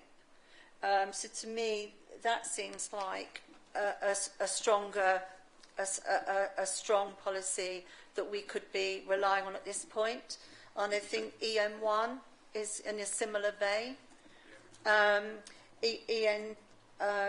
You also mentioned EN2, so yeah. I mean, EN2 says that it would be damaging to green infrastructure and biodiversity and result in the loss and deterioration of habitats, including ancient woodland. Could you come back on that one, please? I can. I think what we need to do, less is sometimes more when it comes to planning appeals and defending those robust reasons for refusal. You need one reason. You do not need 10 reasons. I think probably it's easier if we concentrate on the visual or landscape impact, because that's where we've heard a lot, certainly first. And I would suggest that you reference SP4D. You could look at SP4B as well, which, sorry, the computer is playing up, but just to read those criteria to you, I don't think we should go near substantial support because we've got where we've got to in terms of the pre-app, and that's one test. SP4B talks about being well designed and appropriate in size, scale, layout and character to the setting and the area, so that complements DE1. You've also got D, which would extend obtrusively into the open countryside and be appropriate to the landscape and environment and heritage characteristics of the area. If you went with C, which being adjacent to the existing pattern, I personally would be nervous just because of its relationship with the surrounding properties. There are still some properties. I get that there's a little bit of a gap and you've got them on the other side of the road. So I would be nervous about that. But I think that given what I'm hearing, B and C would be perhaps your stronger points. In terms of ecology, I'm very nervous. I know that you've said about the potential impact on the woods, but we haven't really got any evidence that there actually would be a direct harm. There is no loss of the woods. It's that sort of consequential impact that I think you're concerned about. And certainly robust planning conditions can deal with quite a lot of that and the mitigation in place. So I'd be nervous about the ecology point is my advice. Much for that. I'd just like to add a point. Actually, were we to have approved this, when we've gone straight. Actually, it seems that people are minded to refuse. I would have actually raised a concern about the loss of the height of the hedgerow, that's there now, which is a very mature hedgerow with multiple species in it. So I don't know, for the record, I would have also, had we gone ahead with this, I would have definitely raised a concern about that. But at the moment before us, if Councillor Bisnell-Singh is happy and Councillor Robbins, we're currently looking then at objecting to this application or planning to refuse it on the grounds of policy DE1, SP4D, SP4B and SP4C. Is that correct? No, not necessarily C. Not C. D. Was it D? Sorry, D. D. Thank you. Do you need clarification around what those policies are? I'm happy to accept that. Also, the reason why I included ID2, the transport, and probably wrongly, I travel a lot around the countryside road and I see the number of deer and muck deer that have been knocked by lorries and all that in the verge, killed. So to me, I'm very sad that this wildlife are being destroyed by these lorries that is actually going at, because that as a country road, it will be going at over 60 miles per hour, and where these animals doesn't get a chance. That's right. But I'm happy to take that out. But as far as the economic benefit is still there, if as has been mentioned, I would far rather have a mutually agreed thing between the residents and the developer, to a site that will be beneficial to both, to the developer and to the community. With that will gladly support it. I'll go along with that with the proposal of SP4D and SP4B.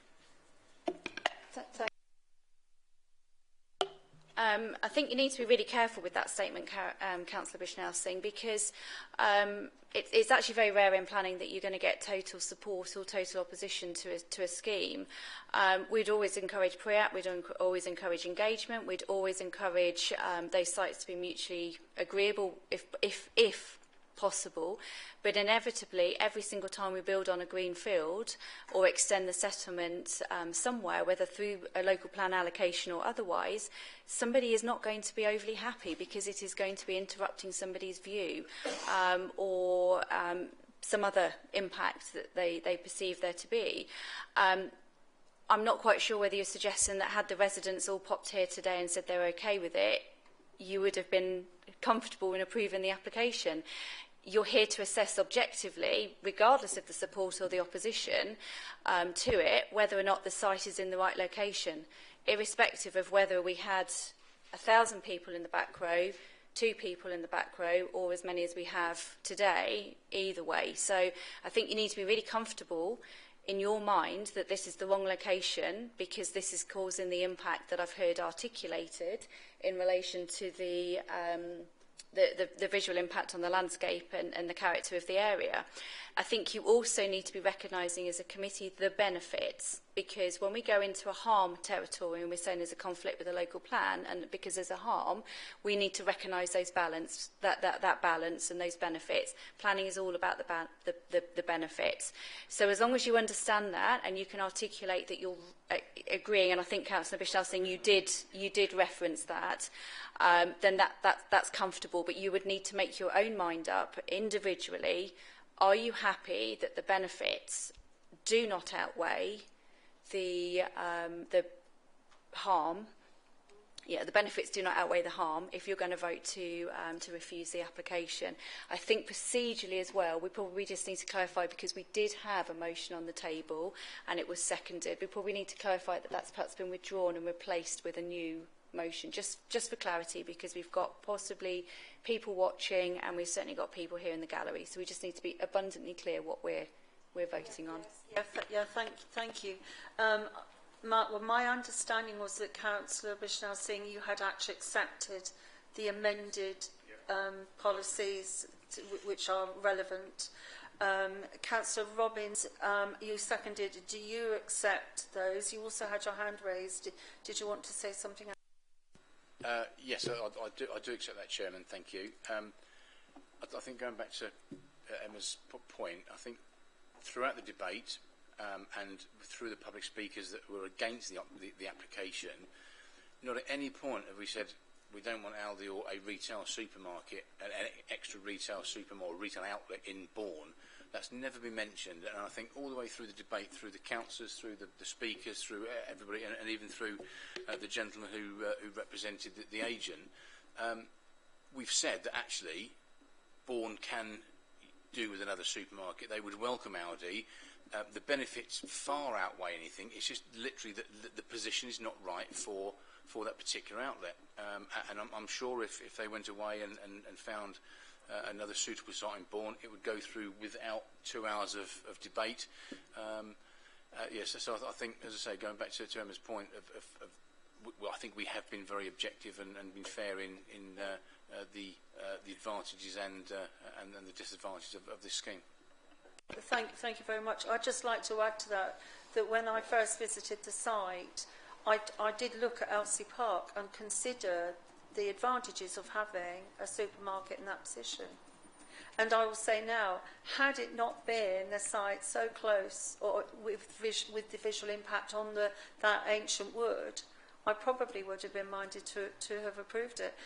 Because it would save those people in the Elsie Park area doing that journey across town to get to the other sites. But you cannot get over the fact this is a unique and very special site, and I just don't think it would be right to support this application on this site.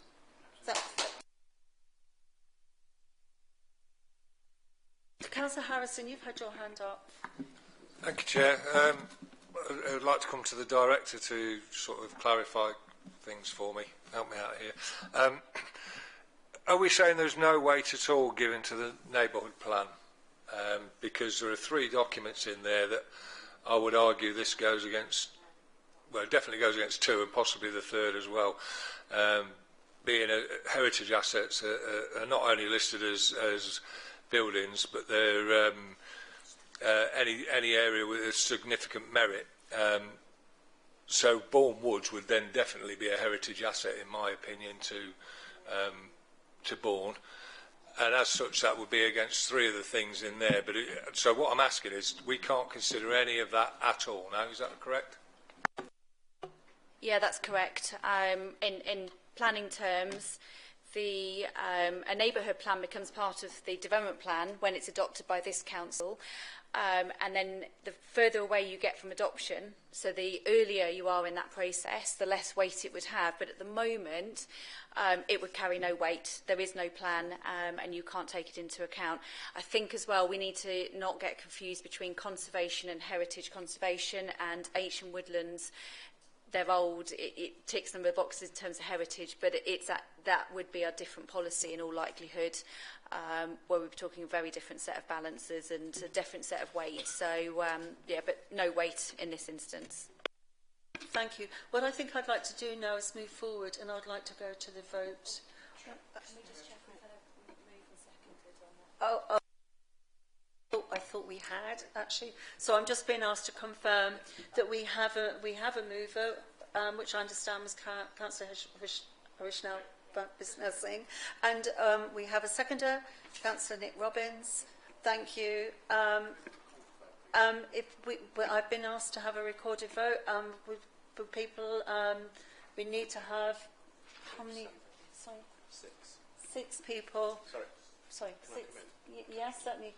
Sorry, Councillor Robbins, do you want your vote recorded or a recorded vote for the...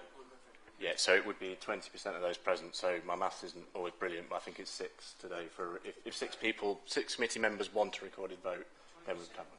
No, it's less than that. No, so at full council, it's, I think the number is 12, 13, but when it committees of council, it's 20%. I've looked it up earlier. No, it's... just bear with me. Well, if you just let me look it up, I'm pretty sure it's 20%, but just bear with me.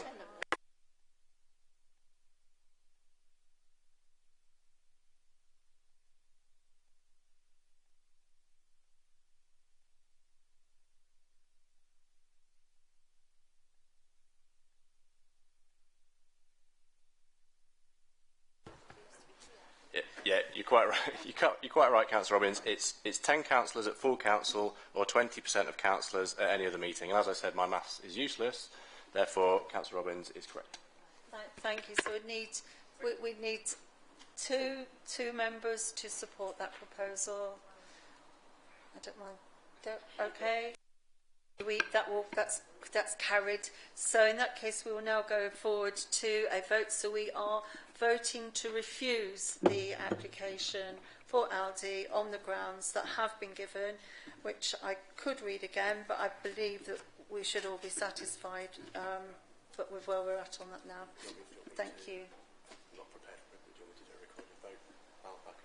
Yes, please. And our officer is going to call out names for the recorded vote. Thank you. So you are voting to refuse the application. Sorry.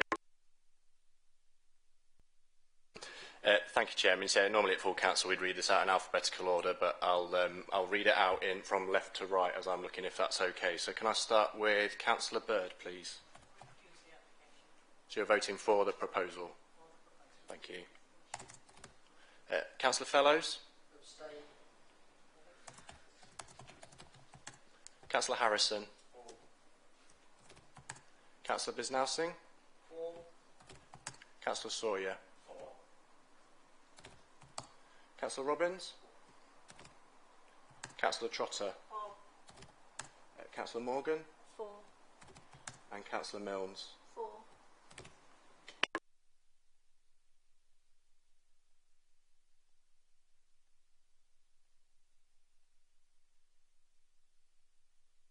So thank you. That the result of that vote was 8-4 and 1 abstention. So thank you all very much.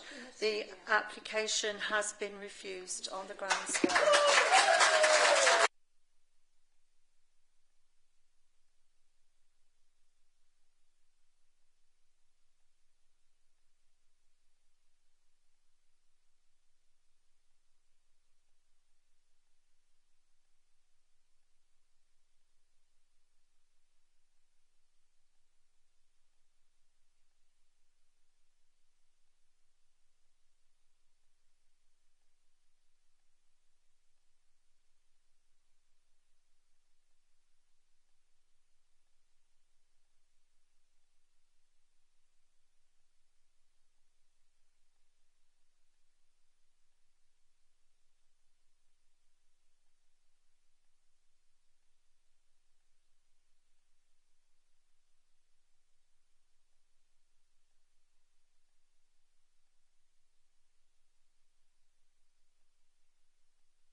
Hello.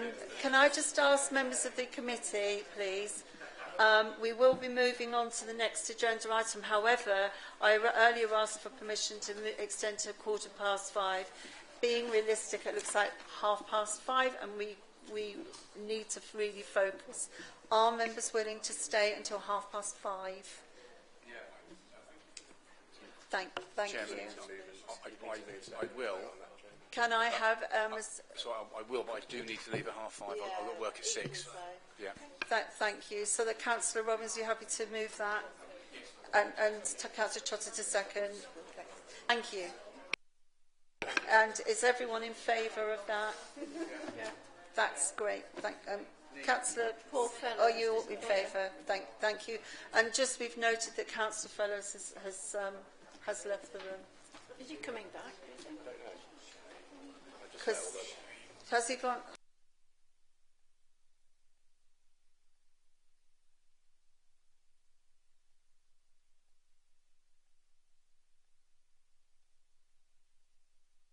I tell you what, it's not everyone. I'm going to give us a 5-minute break to go to the toilet. Thank you. 5 minutes strictly. I will start after that.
Thank you all for persevering. It's now actually 6 minutes past 5.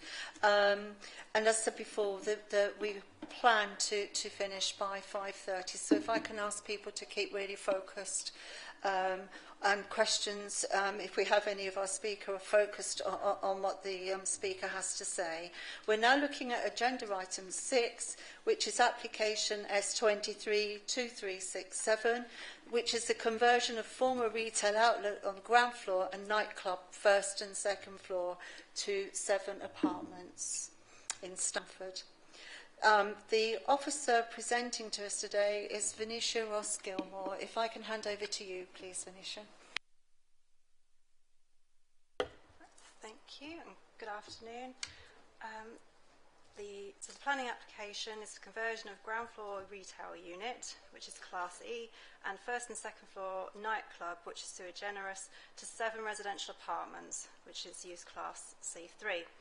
The site is Willoughby's Bar, which is 42 Broad Street in Stamford. It's a non-listed heritage asset sited in the conservation area. The building's a former cinema, and it has an Art Deco facade facing the Broad Street, and there's existing retail units on the ground floor fronting Silver Lane. The proposal is for change of use and the conversion to residential. The area is mixed use, and there is a mixture of town centre uses such as retail, commercial and residential. There are several listed buildings in proximity, but the building itself, it is a non-listed heritage asset. The full assessment of this application is in the officer report. However, the key issues that have been raised and to consider are the consideration of the impact on the character and appearance of the area, the impact on neighbouring amenities, including impact on the conservation area and waste. This is a site location plan. So the main frontage is to Broad Street, and there is a secondary frontage onto Silver Lane. And it is proposed to access the residential units from the existing accesses. So there'll be an access, which you can see here in pink, to the residential units from Broad Street. And there'll be another access, again in pink, from Silver Street. And this also provides access to an inside amenity area, which is set aside for bicycles. This is in recognition of the site's central location in Stamford and the fact it's car-free development. This has been amended during the application process. Initially there were 2 bedrooms on the ground floor and belonging to the residences, which had a view of the bin store. These design amendments have been made following discussions, and there is significant amenity space now for bicycle storage. This is a view from the street scene of Broad Street. As you can see, the building will be largely unaltered.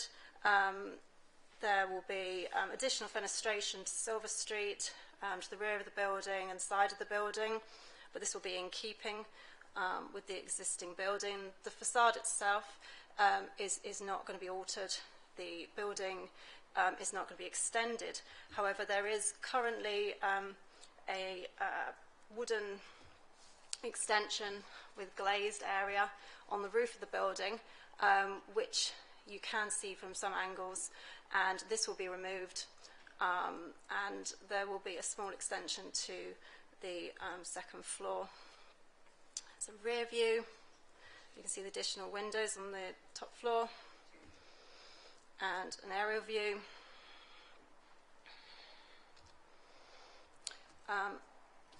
Having had the conversations and with the amendments to the design, which removed the ground floor bedrooms, and provided this further cycle storage. And with the building remaining largely as it is existing, it is the officer recommendation to authorise the Assistant Director to grant planning permission with the proviso of recommended planning conditions for construction management plan, noise from construction, subdivisions in the building, and the bicycle provision. Thank you.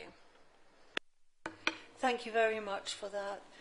I understand that we have one speaker, which is District Ward Councillor Harish Bisnow Singh. If you would like to come forward, please.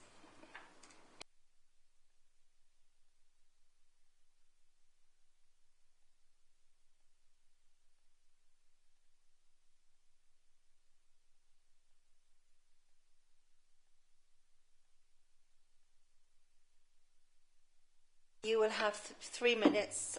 You'll have a 30-second warning. Thank you. Thank you, Madam Chairman. Good afternoon, members. I've called this application in because I had concerns about it.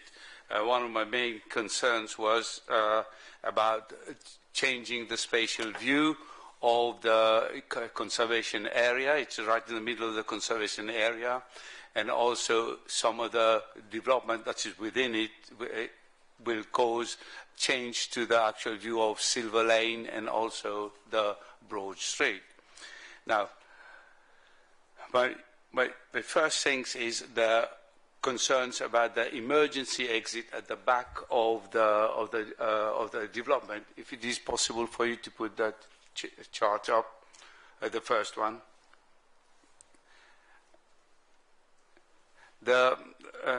What is happening, you have got the Cone Exchange theatre company that has seats 400 people, and most of the time they are full because they run some very good shows. And also you have got Zoba, the Greek restaurant, that they've got their employees there, and also you've got Mind Space that use the same very narrow thing between the building there and where the bin storage are, and there's on the other side coming into a Silver Lane, that with the main exit for if there is a major fire. So this is a health and safety concern. Now, I'm other concern is about the bins, the waste of that. You have got 7 flats, and 7 flats which at least minimum will have 3 bins, i.e. a general waste bins, a grey bin, and also a purple lidded bin. So there will be 21 bins in there, and there's no provision for those storage for those to be made. And I welcome the storage for the bicycle as the encouraging bicycle to be used as a mode of transport. That I welcome that very much from it.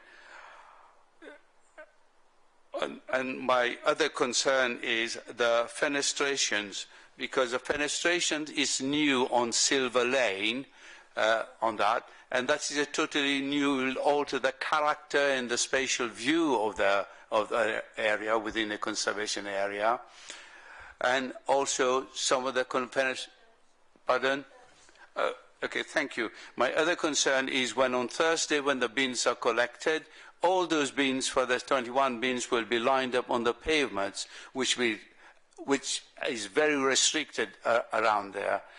And I would very much like also to consider the condition of delivery a vehicle to be moved from between 9 a.m. and to 3 p.m. On that, because that road, Broad Street, is congested in the morning at 8 o'clock and also in the evening after 4 o'clock. There's a lot of traffic. Okay, thank you. Your time is up. Thank you very much. Does anybody have any questions for Councillor Bishnal Singh?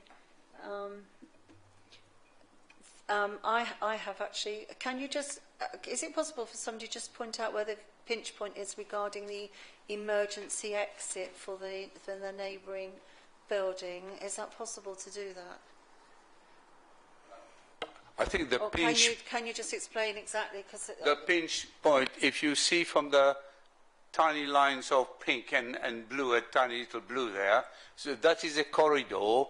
There's a big building. The Cone Exchange is where that little black arrow is in the middle, and when you're exiting from that, you go around, go towards the pink bin on the left-hand side, a pink storage bin, and turn right.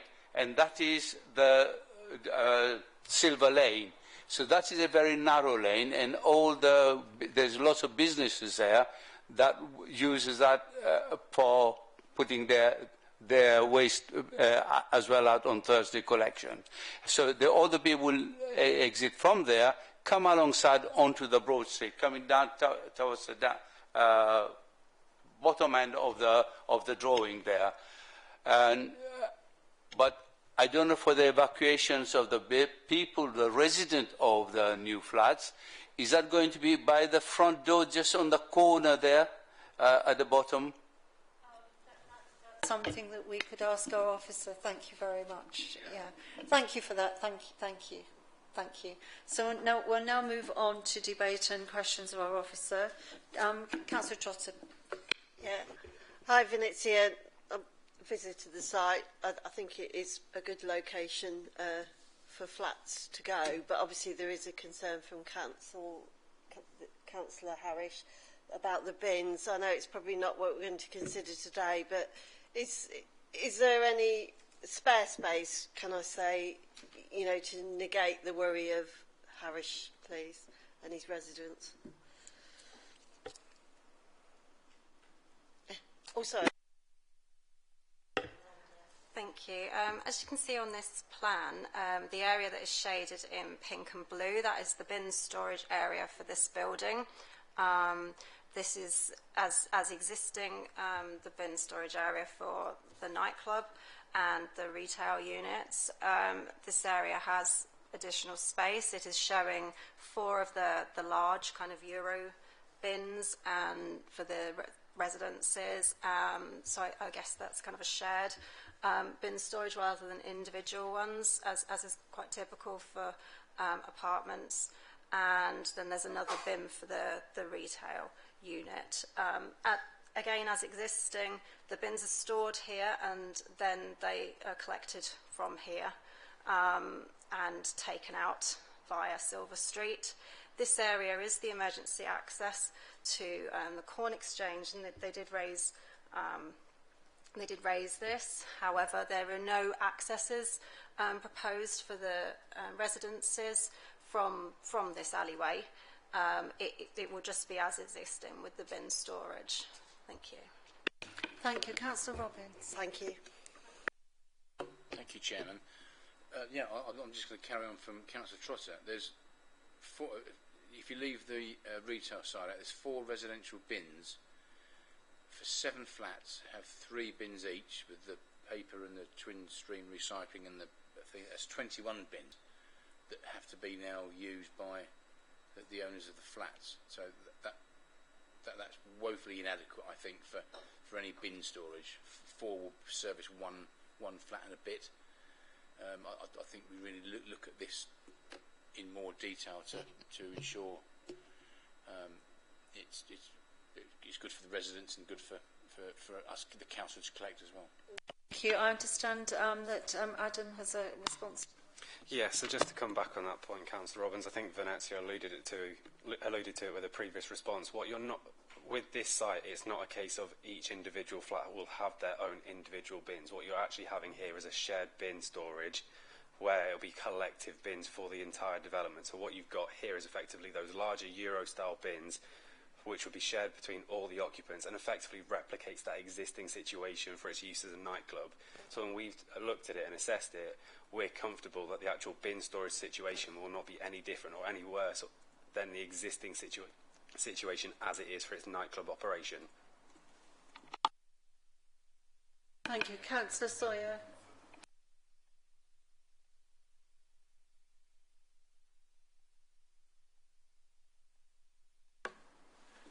Thank you, Chairman.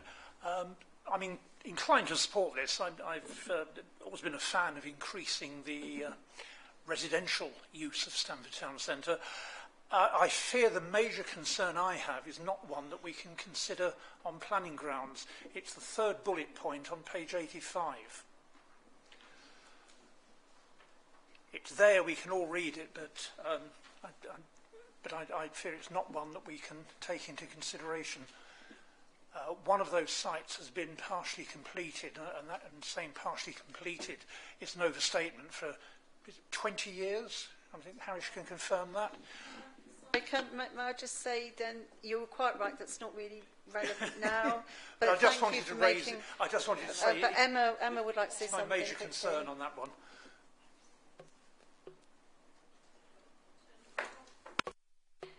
Thank you. As Councillor Morgan's already said, it's not material at the moment. So there is a provisions in the Levelling Up Act that will, once we've had secondary legislation, allow us to consider the past performance of developers.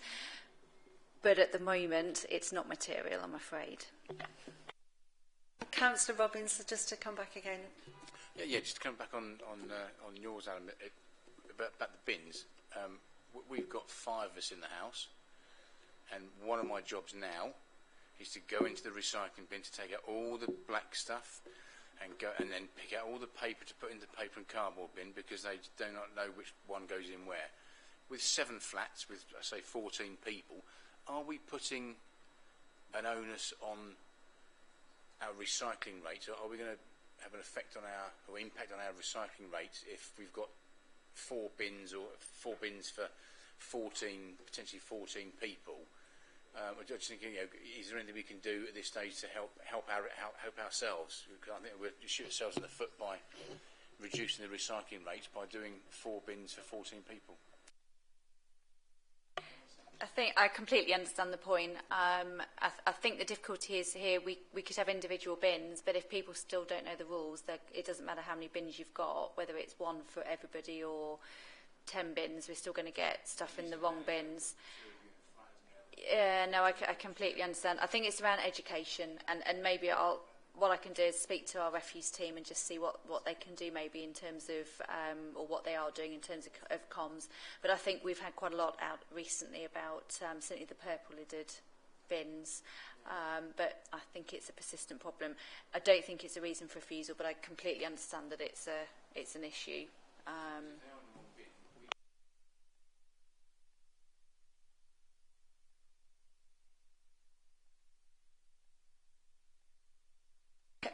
Can I just ask to follow up?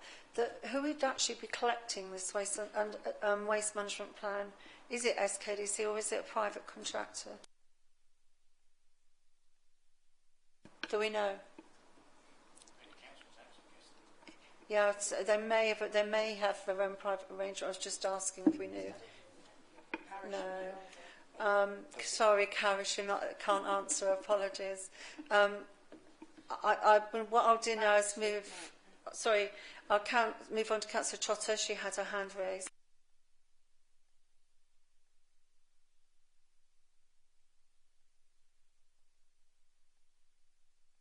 Thank you, Councillor Robbins. You've seconded that. Is that correct? Yeah, I will, on the basis of this is what we're trying to do in all the high streets, aren't we? To convert empty properties or derelict properties into living accommodation where people cycle or walk to work and don't have cars. And it's absolutely the right scheme to do it in the right town. And other than the bins, I can't see any problem with not approving this. Thank you very much. I will agree with you on that. Councillor Sawyer. Again, Chairman. On the bins, it was a purple bin day in Stamford, and I had a chat to the operatives when they collected from our house. They told me that the recycling is getting very much better. They're issuing very few tags. Their main bugbear, apparently, pizza boxes. People will put those in, and they're not acceptable for recycling because they're greasy. But I was very encouraged when they said how much better it's getting. So I think we can be optimistic about that. Thank you very much. That's brilliant. So what I'd like to do now is go to the vote, if I may. So all those in... Look, I can't see any more hands. Oh, Councillor Harris. Oh. All those in favour, please raise your hands. This is to approve the application.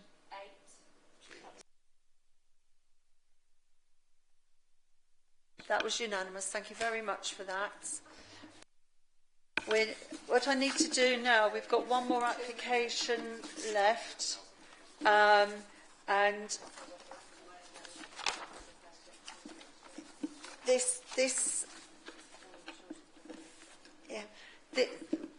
we may need to ask you to stay for 5 minutes more. If I could just ask if everyone's happy to do that, because we were supposed to stop at 5:30. Thank you. It looks like I have a show of hands to support that. Thank you very much. Thank you, Chair. So the last item on the agenda today is application S240439, and it's an application for the installation of a pair of metal gates 1.8 metres high with a gap between the posts, with additional side panels to complete the boundary fence, which would provide a boundary treatment to the side of the property. The site is 39 Lincoln Close in Grantham, and the application has been referred to committee as the applicant is a member of staff. In short, the evaluation is that there's no impact on the character and appearance of the area, no harmful impact on residential amenity, and there's been no objections received, so the recommendation is to authorise the Assistant Director to approve. Do we have any questions? Councillor Harrison? Yes, you may. And Councillor Trotter? To second that, thank you. All those in favour, please raise your hand. Thank you. That's unanimous. Thank you very much. That has been approved. Right. Thank you. And now I will call the meeting to an end. Thank you all.